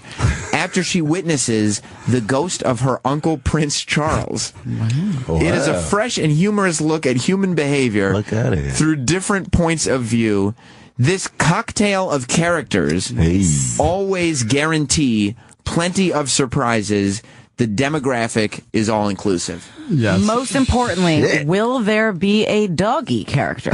Actually, we have a chicken. Nice. Now, there's a lot of tips of the hat to the room in this. Not really. I mean, it's With a just- chicken, you're doing the chicken noise like you do in the room? Well, not really. It's totally different show. You know, we create this for TV. So the reason we're showing in the theater because I decided to do something different. And I think as per usual. Yes, and we have great interest. So again, you guys invited. You guys should show up. Checking it out, man. Yeah, Saturday, Sunday. It's here in the city, and the website, of course, is what is it? TheNeighborsSitcom.com. Is Actually, you can go to theroomovie.com. It'll be better. Okay. You have a link to the theater. Yeah, because you can get the theater, and then you can get the room stuff and everything. Well, listen, I mean, I don't even know. There's still a bunch of calls. Yeah, they're coming in fast. This is, I think, a question that's on everybody's mind. Sure. It's a mystery that's been out there in the ether for quite some time as far as Tommy Wiseau is concerned. I went on Reddit. You know Reddit? You ever go on the Room Reddit subforum? Well, I mean, the show? What are you talking about? No, there's a website called Reddit, and they talk about the room all the time. No, I'm not familiar with that. Hello, Sean. Hello. Yeah, relax. Who's there? Hi, Tommy. This is another Okay, Tommy. we got it. Well, Tommy in Wisconsin's on the phone, but Tommy wants to ask about Who's that? Tommy, what do you want to ask? Tommy in Wisconsin, what do you want to ask Tommy Wiseau? Yeah. Hello, son. Hello, Tommy. It's not Tommy. It's Tommy. Oh, sorry. I would like to know where my friend he comes from, because Okay, well, the I mean, name- next question. the Yeah, name- exactly, the right? name is very. I mean, if we can't take this seriously, what are we doing here? Seriously, Tommy But- from Move Wisconsin, on, next shush. question. There was on this website, they broke down. I mean, people are obsessed with you, Tommy Wiseau. Yes. You know this by now. Yes. And they broke down what they thought was a family tree, a but lineage of where. I heard about it. I Yes. said you right now. It says some of the stuff is the BS. Move on, next question. Why is it such a mystery? Because nobody knows where Tommy Wiseau is from. I mean, I kind of dig the mystery. I'm just curious as why. All anybody knows is he's from New Orleans. Okay. And I was in New Orleans in March. Actually, I'm going to New Orleans. Let's see, in December. The hometown? Yeah, I'm going to New Orleans to actually we have a screening of the room as well. Tommy. Yes. I've been in New Orleans. I was there in March. Mm-hmm. Nobody sounds like Tommy Wiseau in New Orleans. Well, you should go to Chalmette. Did you ever been Chalmette? I was just there. Well, you in see, yeah. Chalmette is let's see, 2 miles, 5 miles from New Orleans. So were you born there? No. Where were you born? Move on, next question. It's a mystery, I Sam. mean, I can hear the Frenchness somewhere in there. Yeah, me too. I used to live in France a long time ago. Oh, qu'est-ce que ça veut dire? Yeah. Je peux where you parler learn- français. Je parle un petit peu. That's where you learned your romantic moves. Comment vas-tu? Je bien. Okay. Très bien, merci. Who kid speaks Haitian French? You know, it's not like But French. that's like more. What about Cajun? That's more in New Cajun Orleans, though. Yeah, Cajun Cajun. French. Yeah. Why the mystery about where you're from? It's not important. Move on, next question. Well, the mystery, you're making it important by not talking about it. Right? We're supposed to talk about the neighbors in the room. I guess so. But everybody, I mean, the thing is, Tommy. I'm American, so I'm proud to be here and talking to you. So move on, next question. What if you work for CIA? You want to leak that? Yeah, That's there you true. go. You never know, Sam. Tommy, do you work for the CIA? Are you a government employee? Move on, next question. He could be. Wow. He could be. Told you. Chris in That's not Brooklyn. Chris in Brooklyn. Hey, Chris. Hey, how you doing? Doing good. I got a question. Yes. Driving me crazy. Is it true that you had to suck 6 million dicks for $1? Oh, Jesus Christ. What your question said here on my screen. Chris. I mean, that's not true, is it? No. Okay, I didn't think so. Are you kidding me? I know, that's it. I mean, you know, it's a terrible question, but once it's out there, it's one that should be answered. I couldn't even handle that. That's a lot of director's couches. I'll tell you that. Yeah. I mean, and that's the thing. Well, you know, this is perfect example what I call hatred. Yes. And this is the thing what people don't realize, you know, that in America. We're American. I'm American, very proud of it. We can Sound be like very it. successful. Yeah. And you have bad apples, and that's one of them. Move on, next question. Right. We're in the Big Apple. You That's go. a bad apple. So we have to enjoy ourselves. Yeah, that's all. We're here to have exactly. fun. We're here to toss the ball. Hey, let's play it. Am I right? I have a question, Sam. Have you ever tossed a football around? I just did what Tommy was so a minute ago. He showed me. Next question, Nicole. Okay, sorry. You didn't suck no dick to be on this channel, did you? No, I did not. And I'll tell you something. That make it question, clear, as absurd as it was, Tommy avoided all the fellatio that has to go on in Hollywood by going out and doing it on his own. Nice. Not sucking dick on his own, making the movie on his own. So He went out. He's not like Will Smith. I mean, I don't know anything about that. Who kid? Why do you love to start crazy rumors? I don't know anything I about didn't it. start anything. Is Will Smith a dick sucker? Oh my God! Who knew, Tommy? Who knew? I Robot. I don't know, but that's Dear. that's DJ Who Kid, and he'll be liable for all phrases that he says on his own. Nah, that movie was supposed to be the first gay robot, but they, Hollywood switched it. You know what I'm saying? Did they? Are there any gay characters in The Neighbors? Yeah, actually, yes, we have couple because you Good, see, good. you have the black people. Oh God! You know what? I had to get a black person for this show. I'm the same way with you. It's all right. They forced you, actually. Yeah. Well, you see, when I'm white, though. when I was going to Laney College, I have friends who are black. Yes. What's that like? Scary? Very good. No, actually, we always say N words, and then, you know what I mean, right? Yeah. Of course. And then now you guys have to change the society a little bit because as soon as you say something, you know what I mean. So you have enough black friends that you can use the N word around them? Yeah, That's incredible. if I like it. I mean, you hear me. I'm still saying N word, and Who Kid's right there. I could say it, but I'm not. Yeah. I'm You not cannot there say with often. them. Yeah. He's gonna make me get underwear right head nigga. Can Tommy? I want to know. You've spent some time with Tommy now. Mm-hmm. How you feel about him? Cool motherfucker.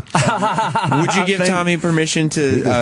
I would not say it on the air. There's no way in the world. Good for you. Off air, you record. Yo, I'm your nigga. I would say privately. Behind the velvet rope. Yeah. Turn the mic off. We'll hope there's no elevator cameras on, right? Right. No, I just give you the example. Yeah. You didn't get it. You missed it, Sam. I didn't Next get it. question. Yeah. I'm a little slow to the punch sometimes, Tommy. No problem. Wretch in Kansas. TSIF. Salutations, everybody. Mr. Wiseau, I'm a huge fan. Thank you. And I got to say, Johnny is a great guy. My question is, I gotta wonder if I've got a bad copy of The Room or what. All the gentlemen in tuxedos go outside. They throw the football around. The wedding never occurs. What did I miss? Oh, that's a good one. You see, because that's a mystery. Yeah, this is a good one. Yeah, because you see, they play the football. I don't know if you remember the scene with Danny when they say, let's play football. And that's what they prepare actually for wedding. And again, this is an incorrect statement with Greg Sestero book because he said that's happening. I said, no, it's not. I grew up in family, again, New Orleans, Europe, whatever, that you prepare, for wedding, You do like sort of rehearsal. Right. Throw a football. Nicole, you should know that, right? Yeah. What about you? Like you have are you married? I am sorry, married. Yes, I'm married, and we rehearsed. We prepared. Thank you very much. Yes. Yeah, and did your husband probably throw the football? Toss the old pigskin around. 100%. Hey. Yeah. He said, guys, I got all my groomsmen here. Let's play it a little bit. I think some of those pictures made it into the wedding album, actually. I think so, too. Yeah, did? Yeah. Oh, that's nice. It is nice. when they rehearse. So, but why was the wedding didn't occur? You know the story, betrayal of Mark and Lisa and all this roller coaster ride. So. Right. So we just didn't get to it. Yeah, exactly. Is there something subliminal about throwing the ball back and forth? Maybe. Great Absolutely, question. always is. Okay. But what is it? Which one? When throwing the ball back Every and forth. scene has a different subliminal message about this football. It does end directly. Holy shit. Holy shit. So you have to discover yourself. You know what I always say to people? Like, you have to see the room at least 100 times. 100 times. At least. And in theaters. You have to buy a ticket every time. I didn't say that. You did. Not convenient. That's why that R, that registered trademark, So large. is so big. I'm picking up on these business things, Thank Tommy. you. That's very nice. I'm picking up. He's learning.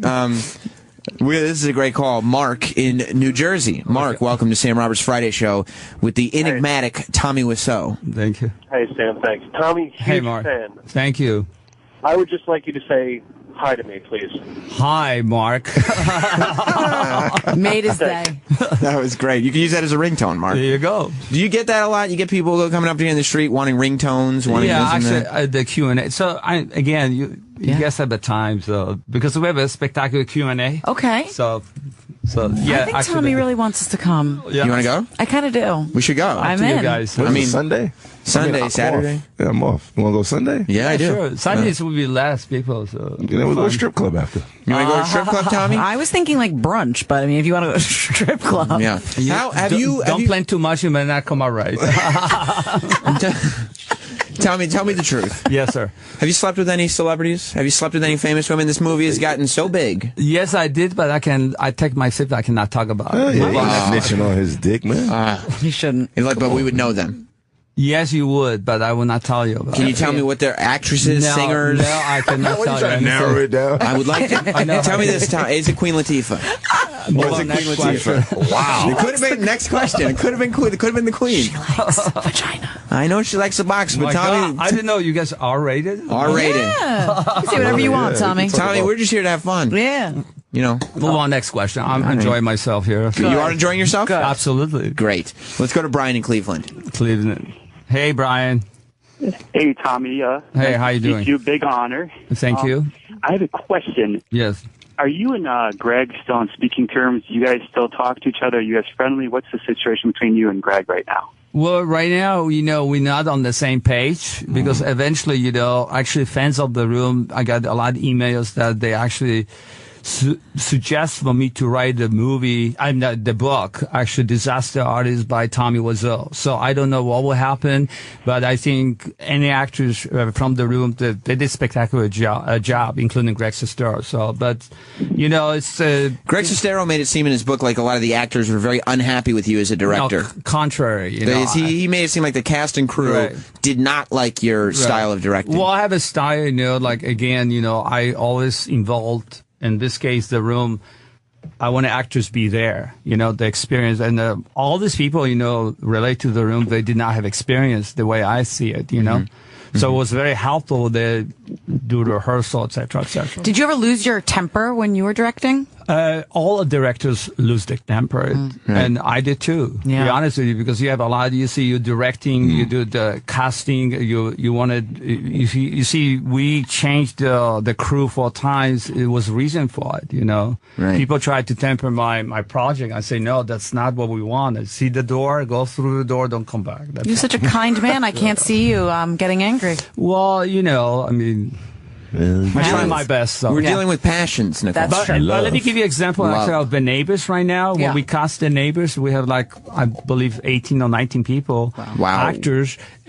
I personally think that when I talk to them, they're very enthusiastic about, because it's sort of experimental stuff for TV. So I'm very happy where I am now. Is it a risky thing, do you think, Tommy Wiseau, after all the success that the room has had over the last going on 12 years to now?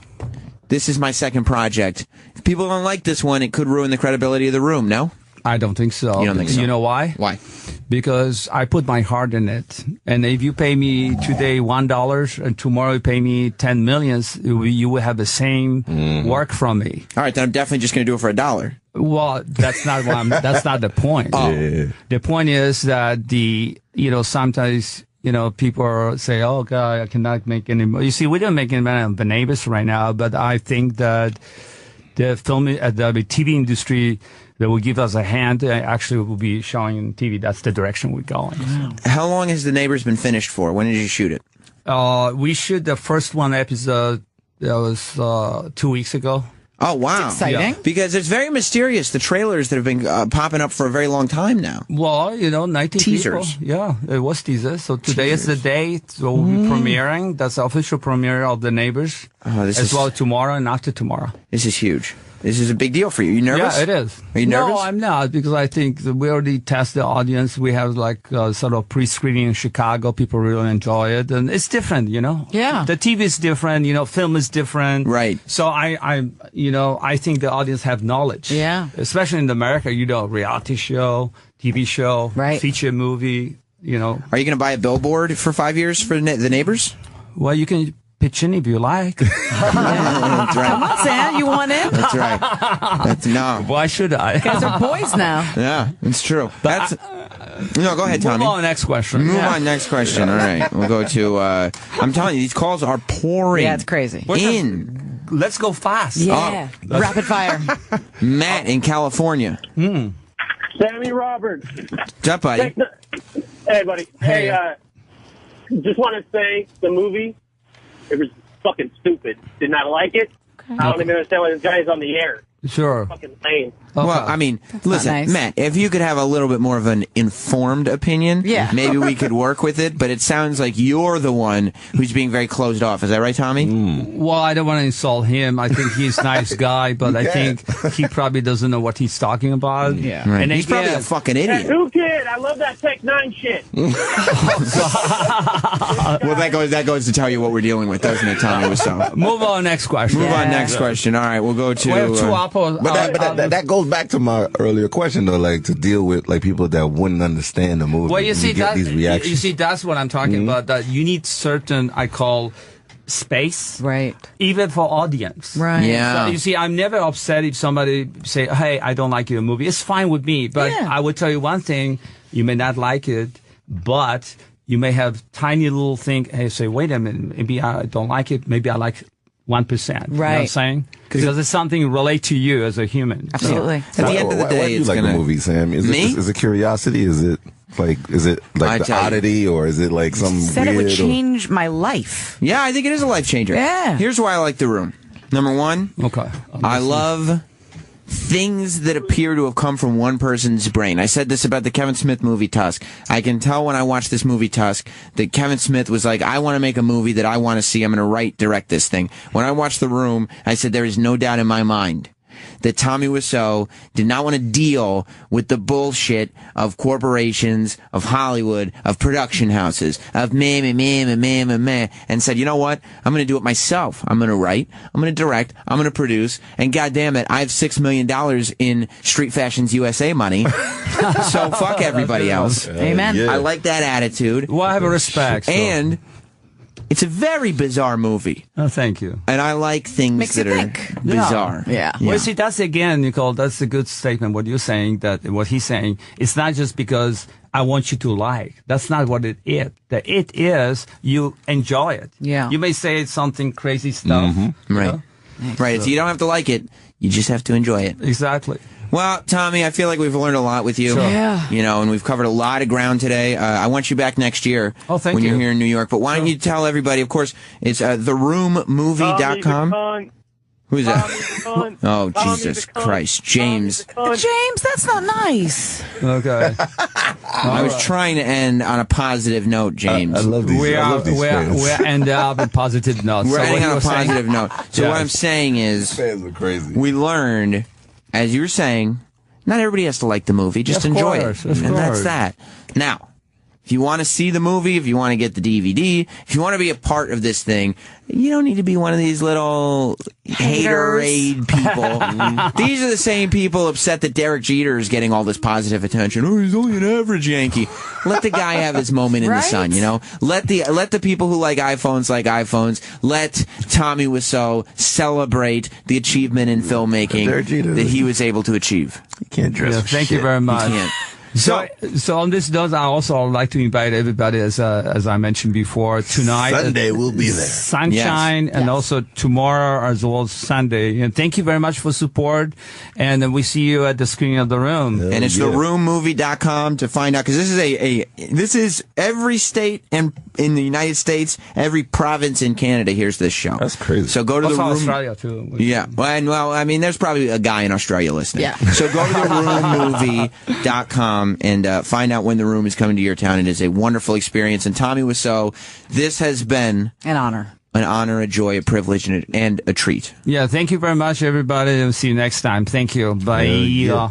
Welcome back to Sam Roberts Friday Show. I told you this was going to be a life changer. I'm getting texts. Wow. My buddy Chuck, who I grew up with, says I need to watch The Room tonight. Yes, you do. Dr. Steve sent me a text while all that was happening. Right now, I feel like the little kid in the story, The Emperor's New Clothes. Oh my God. Which is like perfect. I kind of feel like Tommy and I had a thing. I'm taking back everything I said before he came in on the air. I'm saying. What do you mean? You saw the movie? How It's could you? still terrible, but I think I kind of get it. He was just trying to be, get us to really think. I feel like he's just a brilliant mind. Look, here's the thing about me. You guys know I live in uncomfortable. Oh, you? I like uncomfortable. Fucking weirdo. And like the fact is, we're whispering like he's right. I don't know where he is. He's omnipresent.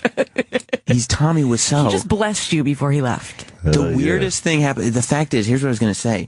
The reason I like this movie is because you just sit there and you're like, I can't believe somebody went all the way with this. Like, I can't believe he finished this movie and then released it. And like, it never occurred. It never snapped in. And then it turned into this other thing. It's an amazing, amazing story. But yeah, I was running around because because I'm not good at this. So I'm running around like after the interview going, holy shit, we have to get liners from Tommy Wiseau. Yeah. How do we not do that?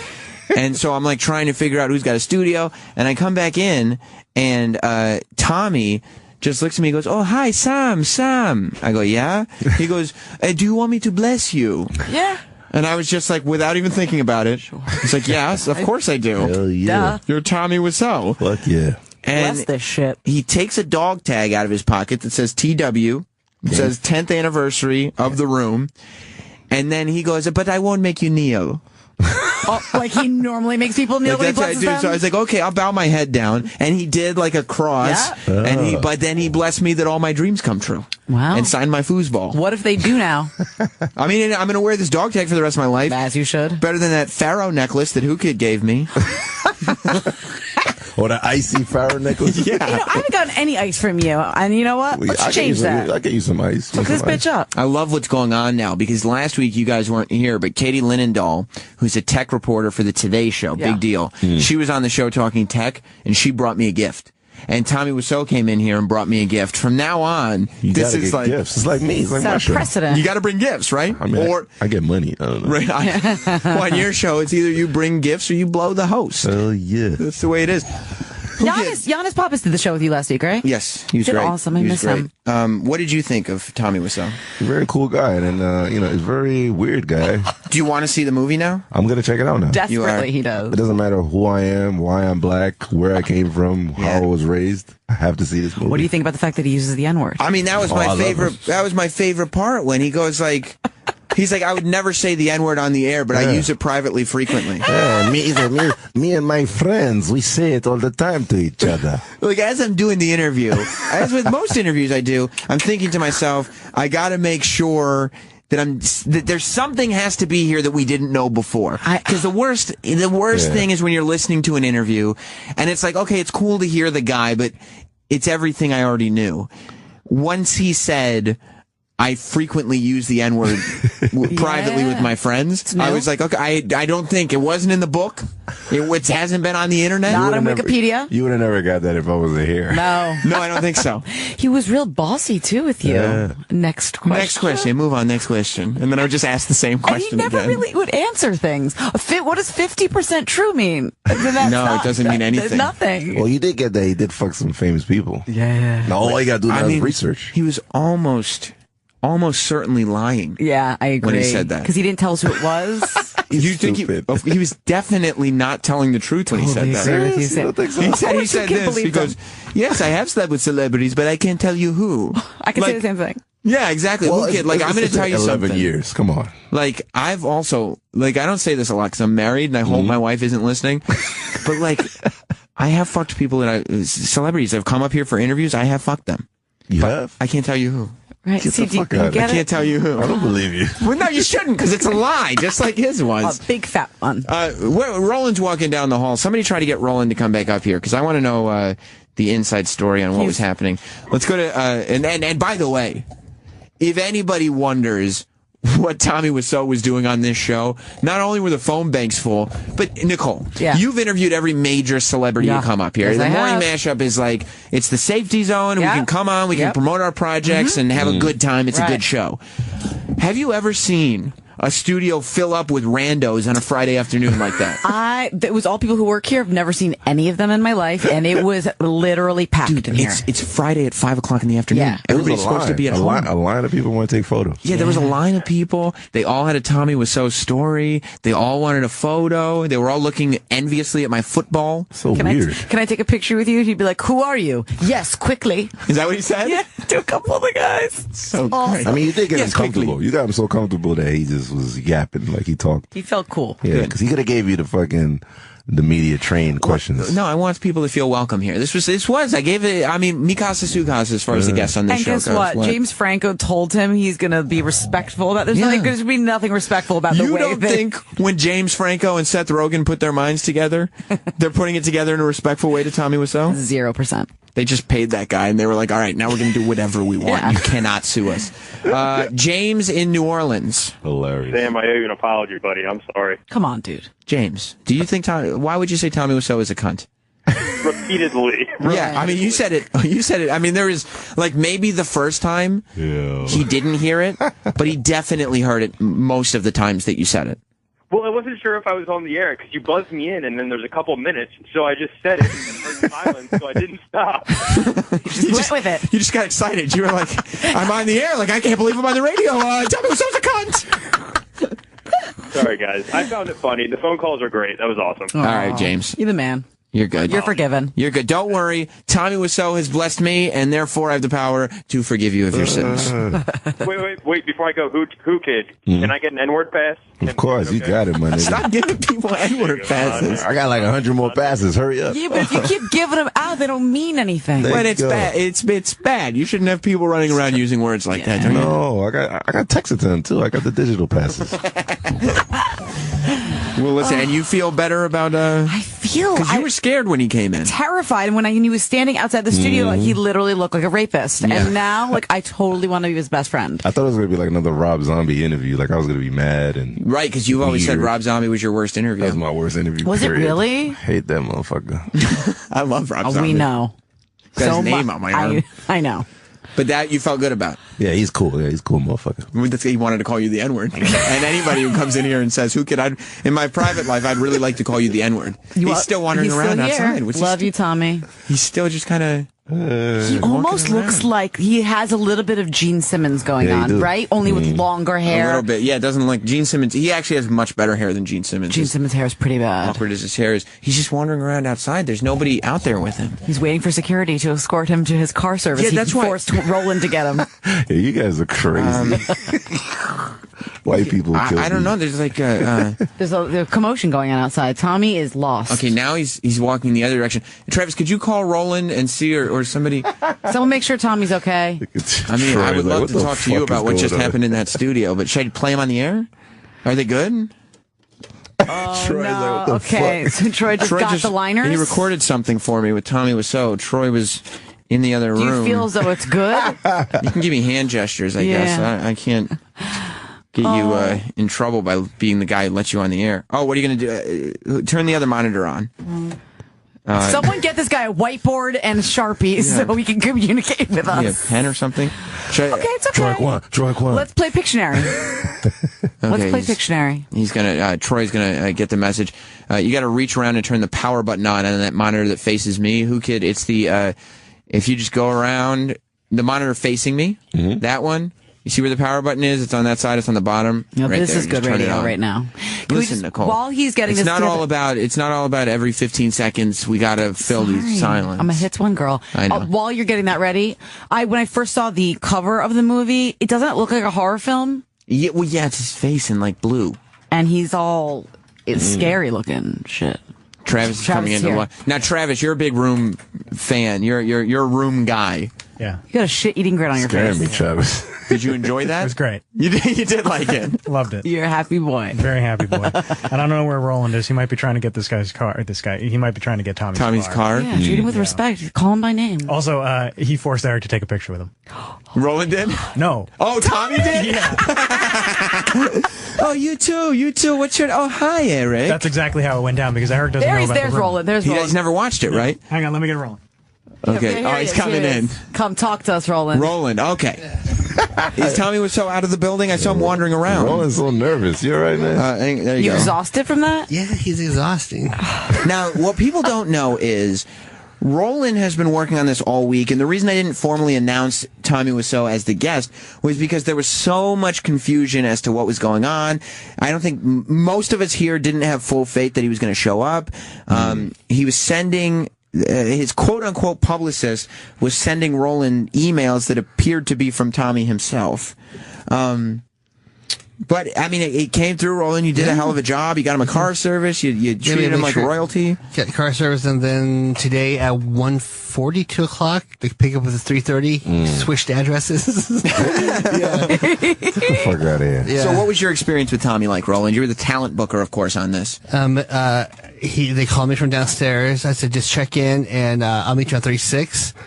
And he had none of that. He said, come and greet me. Is that what he said? Those are his words? Come and greet me. And so I went downstairs. Yes. And this was when he first got here today. I checking in. I said, I just need your IDs. And he has a photocopy of his California ID, apparently. Wow. Wait. A photocopy. And but he doesn't have the actual ID. He walks around with a photocopy yes. of it. And the woman goes, I'm sorry, we have to call security up. So I was like, no problem. He goes, no. This is my movie. Yeah, I am the director. Can I just say he said that to the security? Yeah, and then he stepped back and went, Roland, just take care of this for me. Little does he know that we've had literally this happened to Lady Gaga. She's down there and she's like, I am Lady Gaga. They're like, I don't care. Give me your ID. Yeah, just bring an ID. I think he did enjoy it though, because security came down, whisked him in. Okay. So Sirius XM security had to go down and bring him up. Yeah, you have to. Yeah, big time on the Sam Roberts show. What caliber of guest would you say generally gets car service and then has Sirius XM security come from up here all the way downstairs? Well, Gervais took me a week for approval for car service. Ricky Gervais. It took you a week to get a car service for Ricky Gervais. Before Don. Don's awesome, because Don's easy. He goes, if you need it, use it. So it makes my life easier. Yeah. And you're before it was like...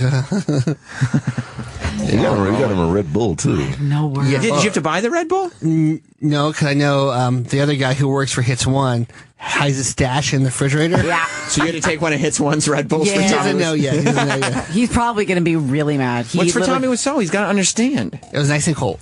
All right, let's hear a little bit. Look icy, yeah. I said, I don't get liners from most of the guests. Why would you? Yeah. I'm bad at this, Nicole. We already talked about this. But I told him that I don't even remember pictures most of the time. Yeah, I go, Sam's a big fan. He goes, yeah, but I would not go soft on him. I may go hard. I don't know. And he did go hard, didn't he? He went hard in the motherfucking paint. He went ham on your ass. 0 to 100. Let these N-words know who I am. That's what he came in screaming. Is that right, kid? Hell yeah. Troy, just nod to me. Did you listen to the interview? Did you hear when he said that he likes to use the N-word privately around his friends? You loved that part. Sam, also, he's going to use a car for an extra stop. He is? Yeah, because he goes, where's Whole Foods? I said, it's in Columbus Circle. He goes, well, that'll be first stop one. I'd love to hang out with him, drink with him, or Let's go to Mark in New Jersey. Mark. Mark! What? Oh, boy. Well, your phone sucks. But he was asking if we got hi, Sam, liners. And so I sent Troy and Sal into the room, no pun intended, into the production studio with Tommy Wiseau. And I said, I didn't write anything because I'm not good at this. I'm spur of the moment. I was in Orlando until a minute ago, and then I was here, and I'm just kind of figuring this out as I go. So I don't have anything written down, but, you guys have seen the movie. Yeah. Do stuff that's funny for the show. And Troy said that he's got about 3 minutes worth of liners. Cannot wait. I don't know what to do. He said that we should definitely play now. Okay, let's definitely do it. Okay, this is the uncut. But he put his hands up, though. Let's hear. Oh, hi, Sam. But he wanted to say this is Sam Roberts. So yeah, Sam Roberts. Can you write this down, Sam Roberts? Sure. He had just first of all, I had just spoken to him for an hour, and he had just inscribed 2 autographs to me. And he needs to. Can you write this down? Sam Roberts might be the most broadcast-friendly name in the history of the media. But just for the future, you need to have a liner sheet. Yeah? Yeah, you is that the way they do it in radio? Sam Roberts show, yeah. You can't rely on your name being so pussy. So what do you want to do exactly? Just do This is a show of the Yeah, Sam Roberts? this is Tommy Wiseau, and you're listening to the Sam Roberts Show. Did you just call me Sam Rogers? Sam Roberts. He with might S? have. Yep, with an S. Okay, got it. Not Robert, Sam Robert. So Sam Robert, I don't know how many of you caught it, but when I read the description of his sitcom from his website, what was it? It was one of it was totally he missed the plural on something. Whatever it was, but it's not a huge surprise that. It's just like Show. Should I put show? You want to put show? Sam Roberts show. Just show. Yep. What's it's difficult. Okay, we got it. Oh, he's got it. Are you recording? Yep. Give me cue. Go for it. Hey, this is Tommy Wiseau, and you listen Sam. Wait, so he needed a cue? Like a conductor cue. Just start doing it. It's like there's one sentence. One of his assistants said, "Hey guys, just so you know, he's not French." Really? What? Yeah, I was like, "What is he?" He goes, "I don't know." Fuck out of here. Damn. So they're telling me that they had to point to Tommy to go. Like, okay, he's not going until somebody points He's to him. a director. He's used to action. Like Wayne's World. Like in Action. 5, 4, 3.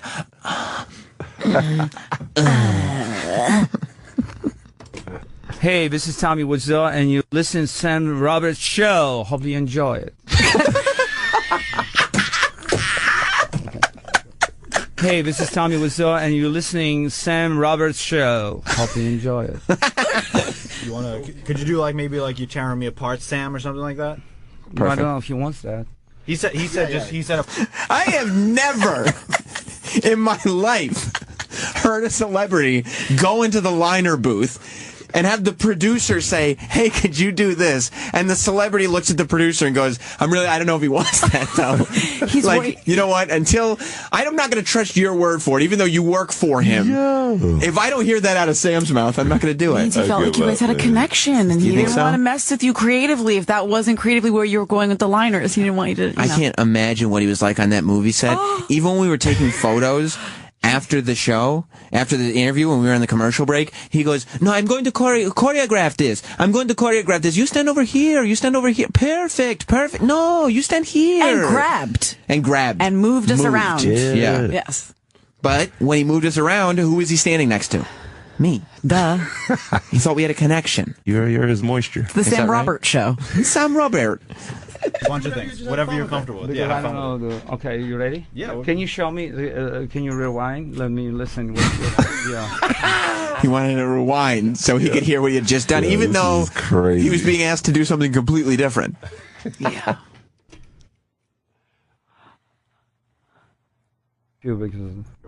Hey, this is Tommy Wiseau, and you're listening Sam Roberts show. Doing it again? He keeps forgetting the two Sam Roberts. And Sal is just like in there going like, that's the reverse of what I just asked you to do, but he's going like, nice. Like he doesn't know what to do. You are tearing me apart, Sam Roberts show. You are tearing me apart. I can't even take it. Too much. Hey, this is Tommy Wiseau, and you listen to Sam Roberts show, and we'll be right back. And then let's do one that says, "You are back." Hey, this is Tommy Wiseau, and we are back more with Sam Roberts show. Hey, we are back from. These are the greatest things I've ever heard in my life. These should be the only things you use in production? Yeah. Like, that's it. Every show. We come back from every break. Rogers' show. You know what he does? I don't know if you guys have heard Bobo on Opie's show, but, like, Bobo trails off at the end of his very enthusiastic sentences. Yeah. Like, did you hear him go, "You are tearing me apart, Sam"? Loses steam. What is that? I don't know. It's his line. He wrote it and performed it. Hey, we are back. What? We're back. Okay. Hey, we are back more with Sam Roberts show. Check. I'm gonna pee in my pants. I've never heard of anybody checking after the liner's done. Oh my God. Can't get enough of this shit. I mean, either I could listen to this all day. Literally. The Sam Robb show. Oh my God! Oh Jesus Christ! He wanted. Let's hear a little bit more of this because I'm hearing what his motivation. I'm crying. By the way, I'm crying. When you say he pointed to the screen, you mean the screen with the waveforms on it? Okay, so like the way this works is we live in 2014, right? And we don't tape on reel to reel anymore. We tape on what they call computers. Believe it or not, it's serious. We have computers that fit into individual rooms. No, and every room has multiple of them here. Crazy. So we use those to record these liners, and you can see the audio waveforms as they're recorded. More with Sam Roberts show. Check. Yeah, we'll do one more. But Okay, let's just listen. No, show me like the. Give me cue one more time. Ready? Yeah. One. Did you actually play him back for him? So he had to go back and. No. He went back and listened to him, and was he like, okay, nailed it? Oh my God, I don't know what to do. No, my head hurts. Troy's not allowed to talk on the air, so he has to write the responses to me. Sucks. He asked Troy to erase it. So he could do it again. Did you pretend to erase it? Well, we're hearing it. Good job. What did you just select it and go, now it's erased? Good for you, buddy. No. What do you want me to say? Oh, we are back with more of the Sam Roberts show. Got it. Go. We are back more of Sam Rabbit's show. Let me do one more. Did you say rabbits? But he's a proud American. Sam Rabbits. I do love that he just said, like Troy said it once. We're back with more of the Sam Roberts show. He goes, got it. Shut up, done. Troy. End of discussion with me and you, buddy. Take your tats and shut your mouth. Sam Rabbits. And then he goes, back to the Sam Rabbits. We are back with more of Sam Roberts show. Perfect. Check that. He said perfect. Check that. Check that, he just told him. I love that you guys are saying perfect. Okay. We are back more of Sam. Oh, Okay. that's not English. We are back more of Sam Roberts show. Hey, this is Tommy Wiseau, and you listen to Sam Roberts show. Sam Roberts. That's a new. Were those noises he was making? Yes, he was making those noises when we were taking the picture. Yeah, but why was he making them when he was doing production? What is that Maybe noise? it's his thing. Let's listen again. Special effects. More of Sam Roberts show. Hey, this is Tommy Wiseau, and you listen to Sam Roberts show. It's his I'm excited sound, I think. I feel like we're at Skywalker Ranch. That's like... That's the real deal. That's what me and him got the connection, because, I do those stupid sounds when I, Yeah. Pow! In your mouth. But this is the thing. He said he's claiming he is an American, a proud American. He Right. cannot read one line over and over. It was almost like, what's his name? The boxer. Oh, no. Yeah, it was. Might have been worse. Floyd Mayweather. He might have been worse than Remember Floyd when Mayweather. Floyd Mayweather could not read? I don't know if you heard the audio. Who could? But No, Floyd, I heard that's a joke. no, not he can't a joke. read for shit. No. That's my 50 boy. Cent challenged him to read a page out of a children's book. He did not answer the challenge. Oh, shit. A little more. Let's end this torture of poor Tommy. We are back more of Sam Roberts show. Hey, this is Tommy Wiseau, and you listen Sam Roberts show. Perfect. Great. Perfect. Listen to Troy and Sal's just blowing smoke. Sal's going like, that was a really good one. Yeah, Troy's like, perfect. Nice. Wow. Apparently, Troy's telling me that his motivation, why he said perfect. Yeah. Like, I was thinking there, like, Troy must have just wanted to, like, make him feel good. Yeah. Let's all, like, I want to make sure the guests leave on a positive note. Troy's letting me know that he really was just hoping to get him out of the studio ASAP. He said it was very uncomfortable. Understandable. Very uncomfortable. Yeah. His assistant said you got a lot out of him that he never did before the interview. Sam. Yeah. He said there's like a couple of stuff that he never heard before. Like what? Do you have any idea what it was? I don't know what he was talking about. Because then Whole Foods came into the picture. Right, well, he wants to stop at Whole Foods. He's got a car supplied by this great company. He goes, Sam's got a lot of information. He goes, with that thing. He goes, well, Whole Foods. Roland, will you do me a favor? Will you tell every single person who's been working at this company part-time for years, just trying to make that introductory level salary that we paid for Tommy Wiseau's car to get here? Right. And an extra trip to Whole Foods. Yeah, and a trip to Whole Foods. I mean, you literally, this interview might go down in history. I told everybody it'd be epic and legendary. Just, you really felt strongly about that. I told everybody that this would be like a legendary, untouchable moment. I told. I did. I'm so excited. Are you going Sunday? Should we go on Sunday? I mean, I have plans, I but told I him cancel no. them. He was very upset. You said no. He said, I give you +1. Don't Why'd you you know say to no? Don't you know to say yes You and just then you say just don't yes. go? I said, maybe. I got to have a concert the night before, so we'll see. He goes, Do we know what time it is at? No. 10 at night.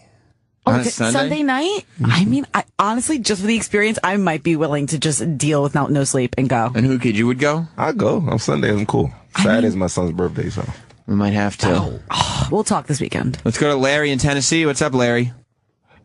Hi, Sam, you madman, you professional broadcaster. That's exactly I right. wonder if Roland is going to get a D in the A in the future because the precedent has been set that the guest gets car service and all that if it's going to turn into a D in the A later. Dick in the ass is what the D in the A stands for, Roland. I don't know, Roland. It sounds like you don't deserve a dick in the ass. You deserve a dick wherever you want it, quite frankly. Agreed. As a matter of fact, if you want to bend somebody over and stick yours in them, feel free. Yeah. You did this show, the Sam Roberts Friday show. You did this show a great service today. Yeah. Plus, though, this was a rare occasion where he wasn't going around doing press. He's doing no interviews, is he? No, he came here specifically to do this. Oh, wow. And then he's doing his Q&A and his press junket tomorrow at the theater. That's it. So that's why he made a special exception to come here. Because you're a great man, Roland. You're a great I man. said we'll offer this so he can come in. And give him an hour. He can talk his shit. And he plugged everything? Plug everything. We were talking to Nicole about how, she works at the Mashup, so she sees every celebrity, every big celebrity that comes in here. How surprised were you? I mean, that hallway at 5 p.m. on a Friday afternoon filled up for people trying to get photos with Tommy Wiseau. I don't believe it. It was a long line. It was incredible, wasn't it? Longer than Kermit the Frog. Yeah. Yeah, that was long. Well, I think Tommy Wiseau, just as he lives, is a better character than Kermit the Tommy Frog. Wiseau did the Eric Nagel. What's that? He made Eric take a picture with Tommy when Eric didn't want a picture with Tommy. That's Travis was telling me that he said, you too, you're going to have one too. Oh, well, Roland, I loved it. Nicole, did you... My days, mate. This is one of the greatest days of my life. I told you, and you were afraid of murder or rape. Terrified. And Don Wicklund just texted me. He said, hilarious interview. Great job. He loved it. Thank you, He loved Don. it. Thank you, Dandy Don Wicklund. Because of him, we got the interview, too. Because he's hooked up to car service. He's the man. He knows, because you know what? Because Don is a guy. Content. Who cares about content. You know how long it's been since we had somebody watching over this show that actually cared about content? It's a very valuable thing. Who cares? It doesn't happen for us. For real? No. Someone watching over your shit? Hell no.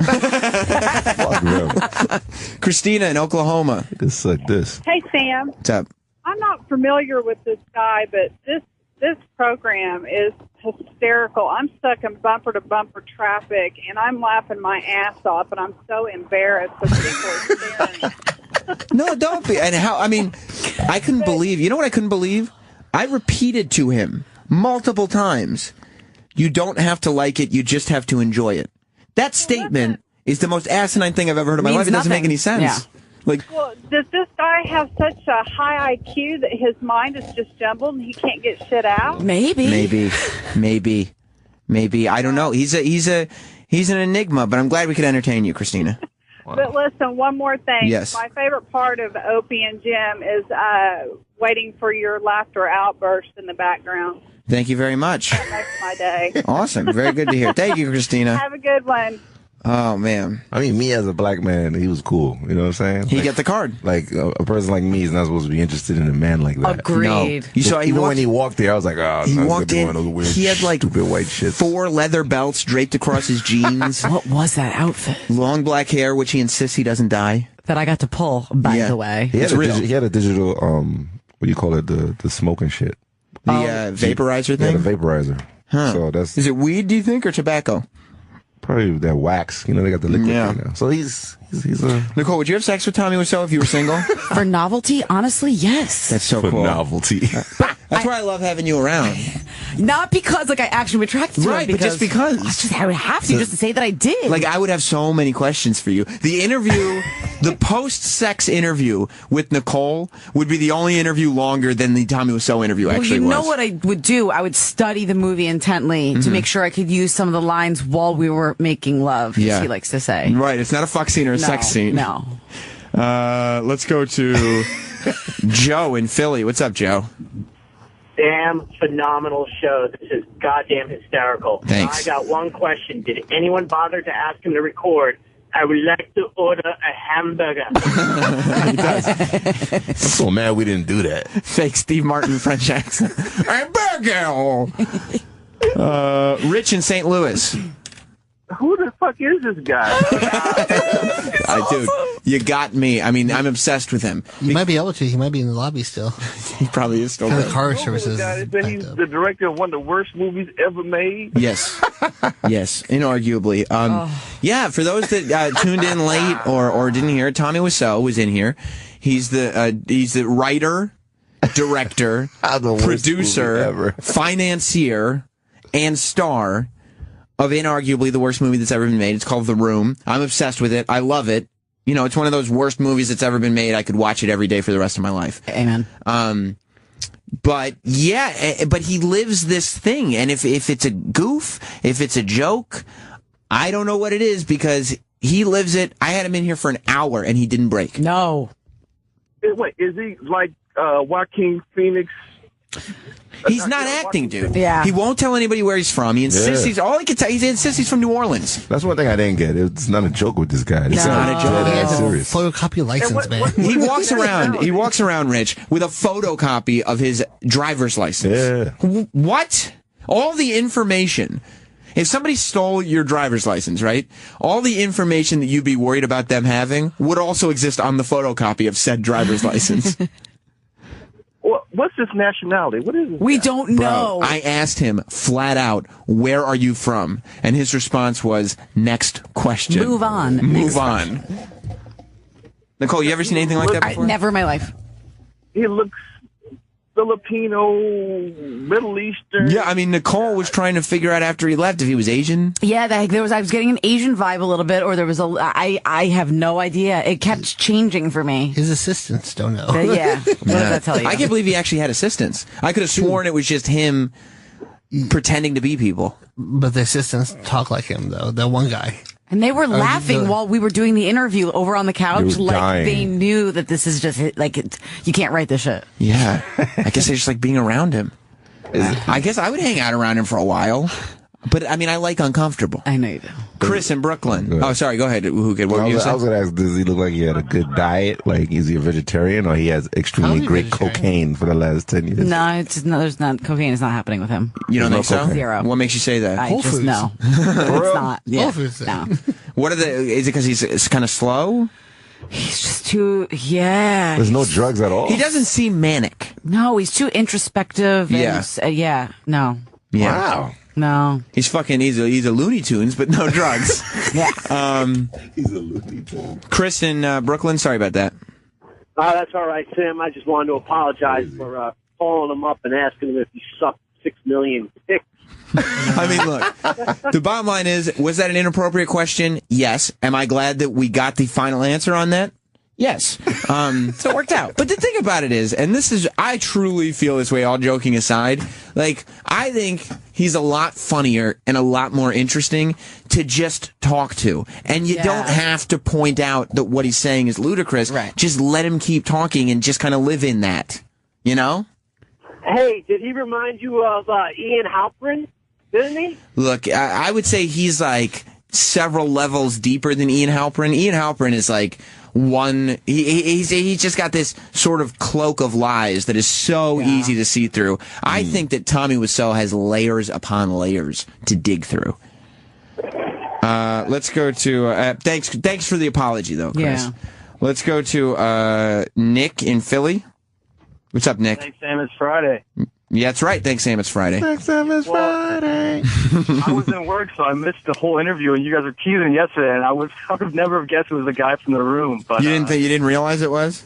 No, not at all. But awesome. Is it available on Netflix, first of all? And second of all, have you seen Thanksgiving yet? I have not seen Thanksgiving, but it's a treat. Is it Thanksgiving treat? I gotta tell you, he was adamant. I asked him, and I insisted that he should have his shit on iTunes and Netflix and all that, and he said he refuses.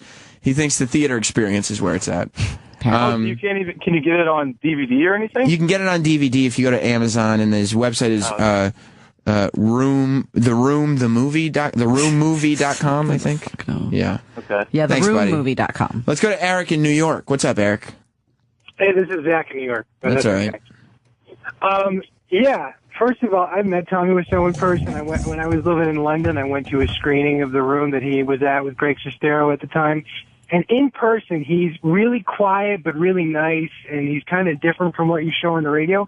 I'm just wondering, do you guys think that his whole personality is part of some larger performance piece that he's actually putting on a big act? Do you remember when Joaquin Phoenix did that whole fake thing and put on a rap career and everything? He would have to be really good. He did the documentary. Yeah, the thing is, he would have to be amazing because number one, Academy Award winner to do that with us. This character's insane, and number two, he's been doing it for 15 years. I'd be willing to say that who he is 1,000,000% real. I think so too. Why are you making a face just now, Roland? I got the call from the car service. Oh no! I think Obama's in town, and the car has now moved in 30 minutes. Well, he's still downstairs? Yeah. Holy shit! Well, and I said, when's the earliest? He going, honestly, 6:30.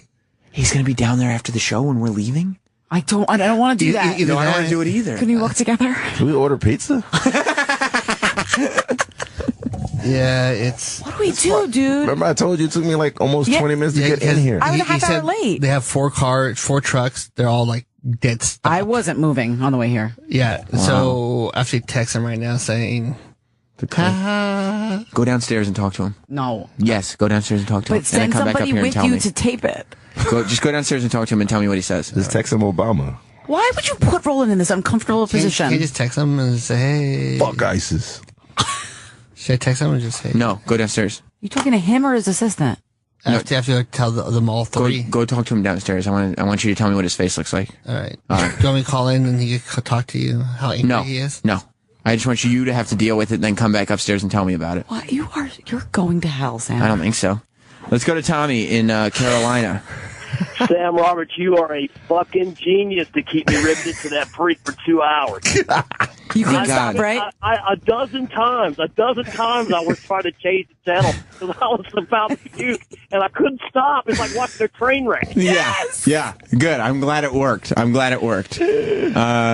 actually tested yourself today with this interview, huh? You think so? I think so, because he went at you, man. He saw that you're a pussy, and he went at you. And what did I do? You went back at him. Right, but still kind of in a pussy way, right? It's still a pussy, but you held your pussy tight. You know what I'm saying? Nice Yeah, I'm a tight pussy. Clenched it. You didn't give up the pussy. No, I did not. He didn't. He's not going to take that pussy from me. No chance. No. I might give it to him by the end of it. Absolutely. I was ready to. Yeah. Let's go to. And what didn't I tell you this was going to be legendary, Nicole? And I was like, God, I literally was on my way here, and I was like, oh my God, this is going to be something else. This is one of my favorite things about this show, that I really don't give Nicole and Who Kid much heads up at all. Much heads up? You give us 0. You tell us nothing, and I hate it. I'm like, just show up. I got it. Hate it. I'm like, hey, Nicole, watch this movie. And you're like, what the fuck is this? Sitting with my child watching Tommy Wiseau. Like no research. I just got a text from Don Wicklin, who's a program director. He's the one who's helped us out. He said, tell Tommy to cab it home. We got what we needed. He said he's got a one-way car service for Tommy Wiseau. Kristen in Georgia. Hey guys, how are y'all doing today? Good. What up? I have a theory just from listening to him. I'm not familiar with the movie, but I'll be watching it immediately when I get home today. But I feel like he had kind of a Transylvanian or Romanian accent. What if he's a vampire that's been sort of alive for hundreds of years, and that's why he doesn't know how to explain anything and can't really... Honestly, I wouldn't be that surprised. Like, because if you're alive for hundreds of years, what's your context? How do you relate to people? Right? Yeah, you just stick it, you keep it very simple and just straightforward, but he knew obscure things like all that talk about the HD versus 35 mil with the pixels and everything. He just seems like he'll latch onto a few facts to kind of... But even those facts, and thank you, Kristen, I think he very well might be a vampire. Even those facts didn't make any sense. I didn't get that. I was in Romania last weekend. I just kept nodding my head and yesing him to death. I had no idea what he was talking about. He looks exactly the same as he did when the movie came out. Really? 12 years ago. Very vampire-esque. Yeah. Got the shades shades and everything. Yeah, he doesn't like the lights. Never thought of it. I almost made fun of that, but I didn't want to be mean. I don't like when people come in, any celebrity comes in with sunglasses on You should have said something. refuses to take them off. But I felt like that's his thing that makes him feel cool. So I wanted him to feel cool. So yeah, he said he had cataracts though. I don't remember him saying he had cataracts. You just made that up. He told me that on the low. Oh, he did? On the low, though? Just like he said Edward on the low. He said, I got cataracts, Edward. Jamie in Pennsylvania. Can't see me, son. Hey guys, how's it going? Sorry. I thought it was hilarious when he when you asked him about the plastic spoon and how he says everything's planned out and has an answer, but then he really didn't have an answer for that. I know. Oh, he said wooden spoons are more expensive. It didn't make any sense. Who uses a wooden spoon? And it's a photo. Oh, God. It's a photo of a spoon. How about the guy at the end? We just put the other guy in there on the line. It's like, I wanted him to say this, so he's another character who says it. Oh, God. And that's how, as a director, that's how I saw it. Lou in Jersey. Hey, Sammy and crew, how you doing? Good. Hey. Hey, Sammy, fantastic interview today, and Thanks. I'm so glad that you had it done because I've been defending the movie The Room to everybody. Okay? All right, and I can now say that someone else enjoys the movie The Room because I've been getting a lot of hate on that. Fuck that. I never get it. It's my choice, and I always suggest The Room, and nobody wants it. It's weird. I'm so glad that I have the Blu-ray now, because like that's a movie that when you have friends over, I mean, maybe if you're doing drugs, but maybe if you're sober too. I'm a sober guy. Yeah. And I just sit there and just watch and giggle at every scene evilly. Like just mean evil giggling. Yeah. Thanks, well, buddy.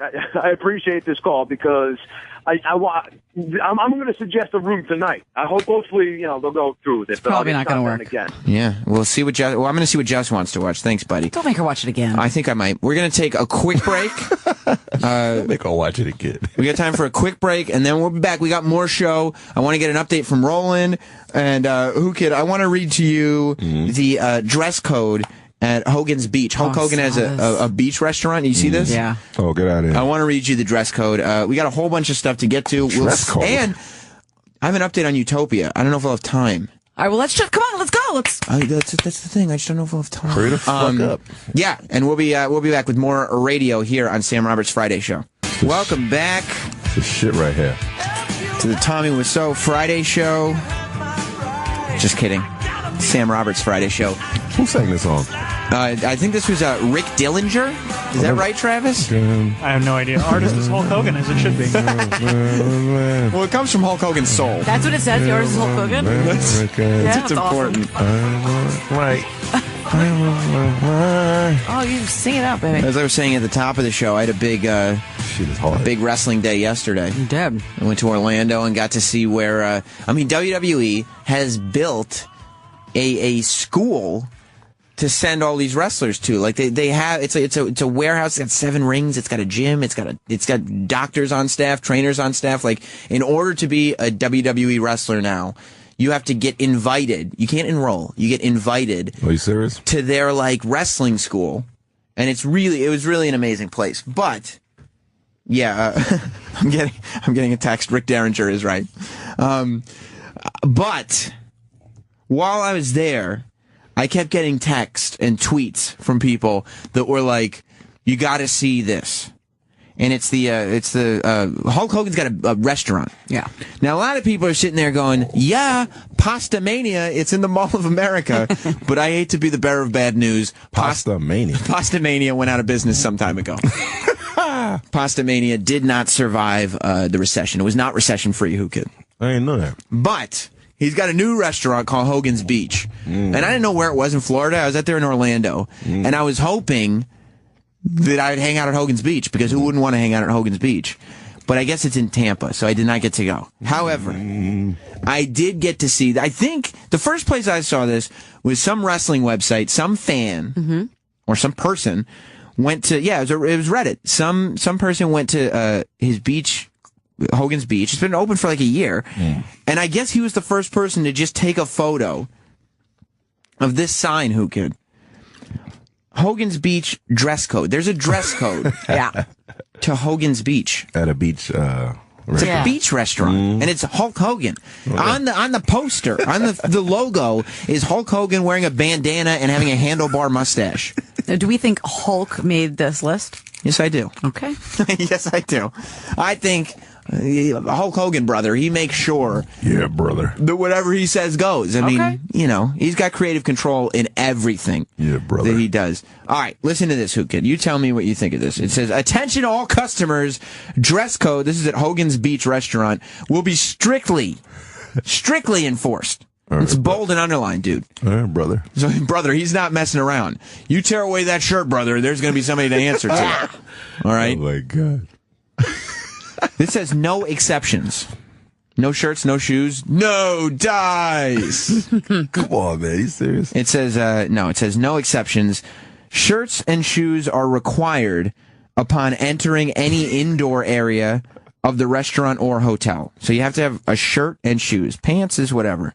Please do not enter the dining room or hotel area without appropriate clothing and footwear, or you will be asked to leave the premises.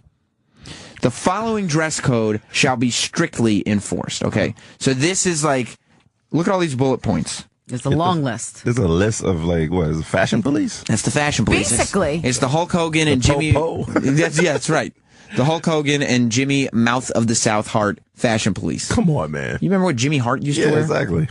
All right. It says, no, and this would be bad for you, Who Kid, no plain white T-shirts. Nah, come on. Or otherwise oversized T-shirts extended past mid-thigh. That's fucked up. Who Kid, what type of people wear white T-shirts or oversized T-shirts that go past the mid-thigh? Drug dealers. Specifically, though, if you had to narrow it down to an ethnicity. Niggas. I mean. No attire containing profanity or otherwise deemed to be offensive by management. Who Kid? Niggas. No, you could just say African Americans. Yeah. You could say something a little less. Because African Americans don't dress like that. Oh, Who does? Niggas. Dear. Good point, dude.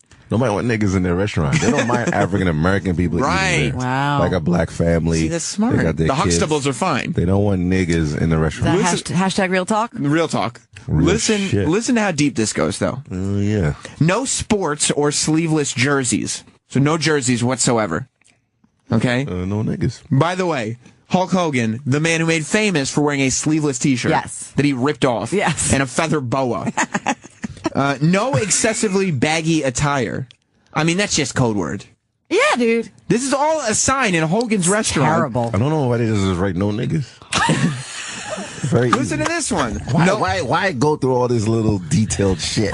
Just say no niggas. No. Black people are cool. No niggas. Oh, dear. and we understand. Yo, black people understand the two different people, two different blacks that's out there. They do? They know what niggas are because black people don't even like them.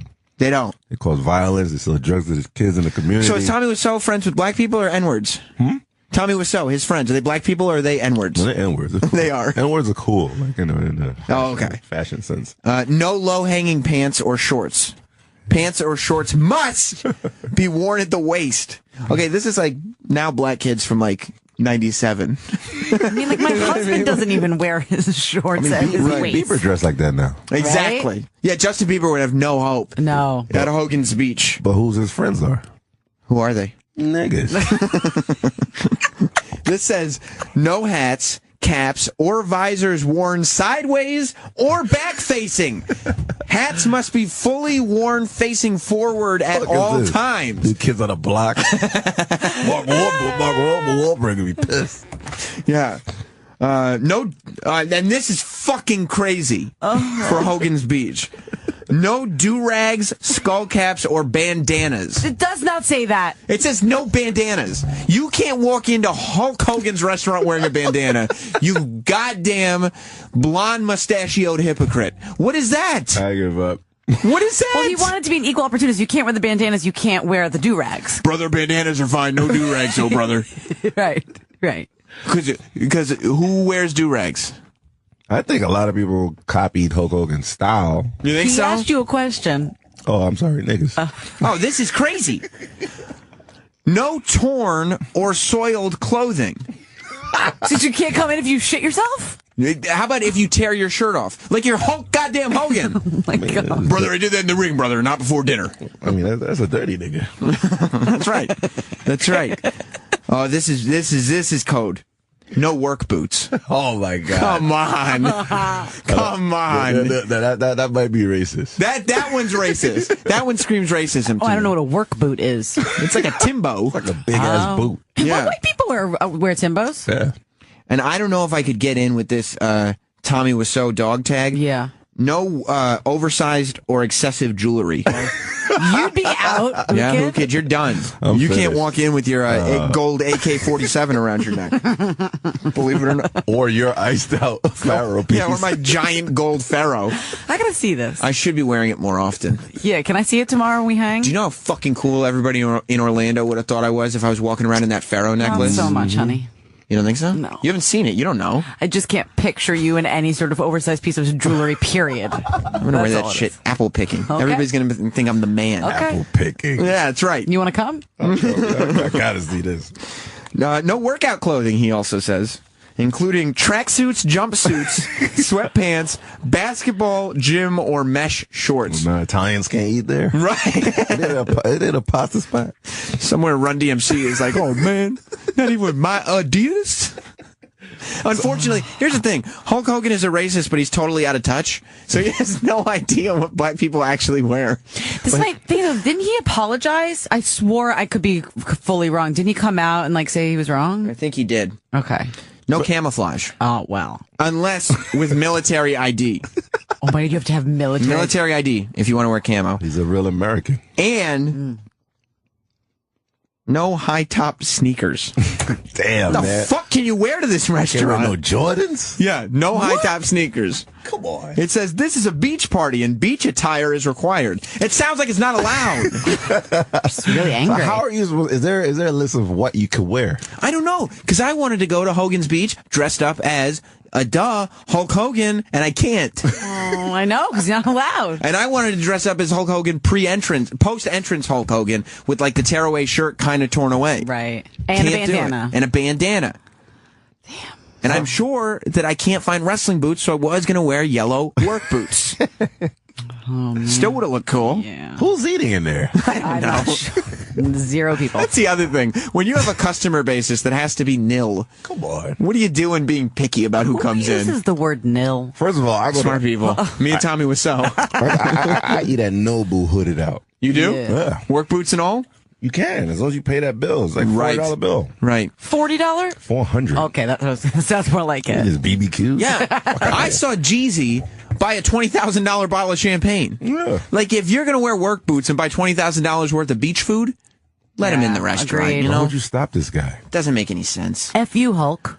Red in Kansas? That's some weird shit. Hey, Sam, how's it going? Good, buddy.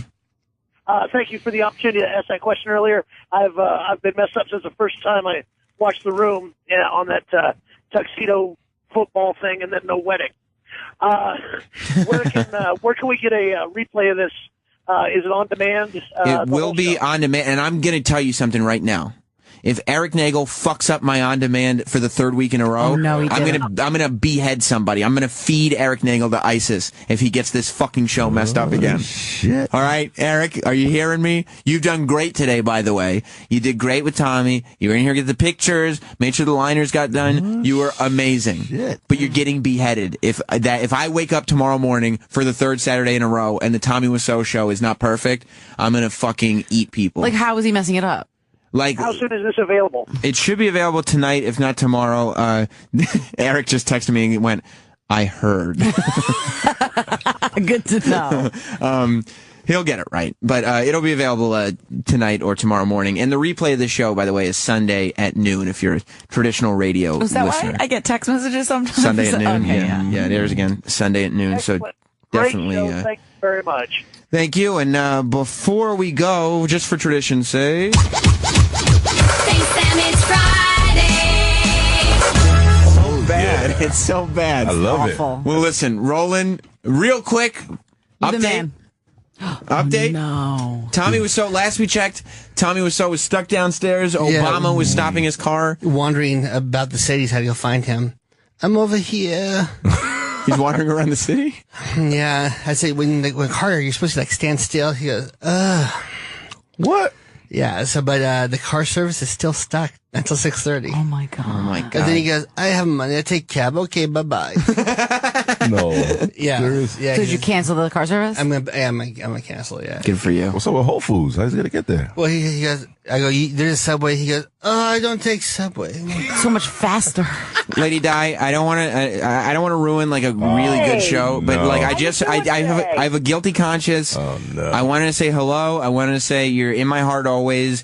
I'm keeping track of your job thing, and definitely call the show on Monday. Call my after show. I swear to you, you call my after show if I can get on the air. If Opie doesn't go long, and I will talk to you for the entire after show. Deal? I guess so. All right, I'll talk to you later. All right, made it quick. Hung up on her. That's all right. No pain, no pain. This was a really good show, and I Okay. wasn't going to fuck it up at the end. Right, Who Kid? Yeah. I did the thing. I started strong. Yeah. Did the Hulk Hogan deal. Yeah. Tommy Wiseau was amazing. Thanks to Tommy. Roland, you did a great job. Thank you to you. Thank you to Whole Foods. Eric, Travis, Troy, everybody. The crew. Thanks to everybody. And, of course, you can follow DJ Who Kid on Twitter. Yep. Mashup Nicole on Twitter. Our photos on my Instagram. Oh, yeah? Right, at Just Who Kid. At Just Who Kid, and that'll be up. Mashup Nicole and Not Sam is the same on Twitter and Instagram. Yeah. What's that thing they were saying on when he threw the ball back and forth? Let's play it. Go ahead. Let's. You gonna throw it at me? I'm not gonna throw it at you. But what is it? Oh, let's play it. That's the phrase. Let's He was like, play "What it. the fuck?" You scared the shit Just out go of me. watch the movie tonight. Watch The Room, everybody, and I appreciate you all listening. We'll see you next week, right here on Sam Roberts Friday Show. Goodbye.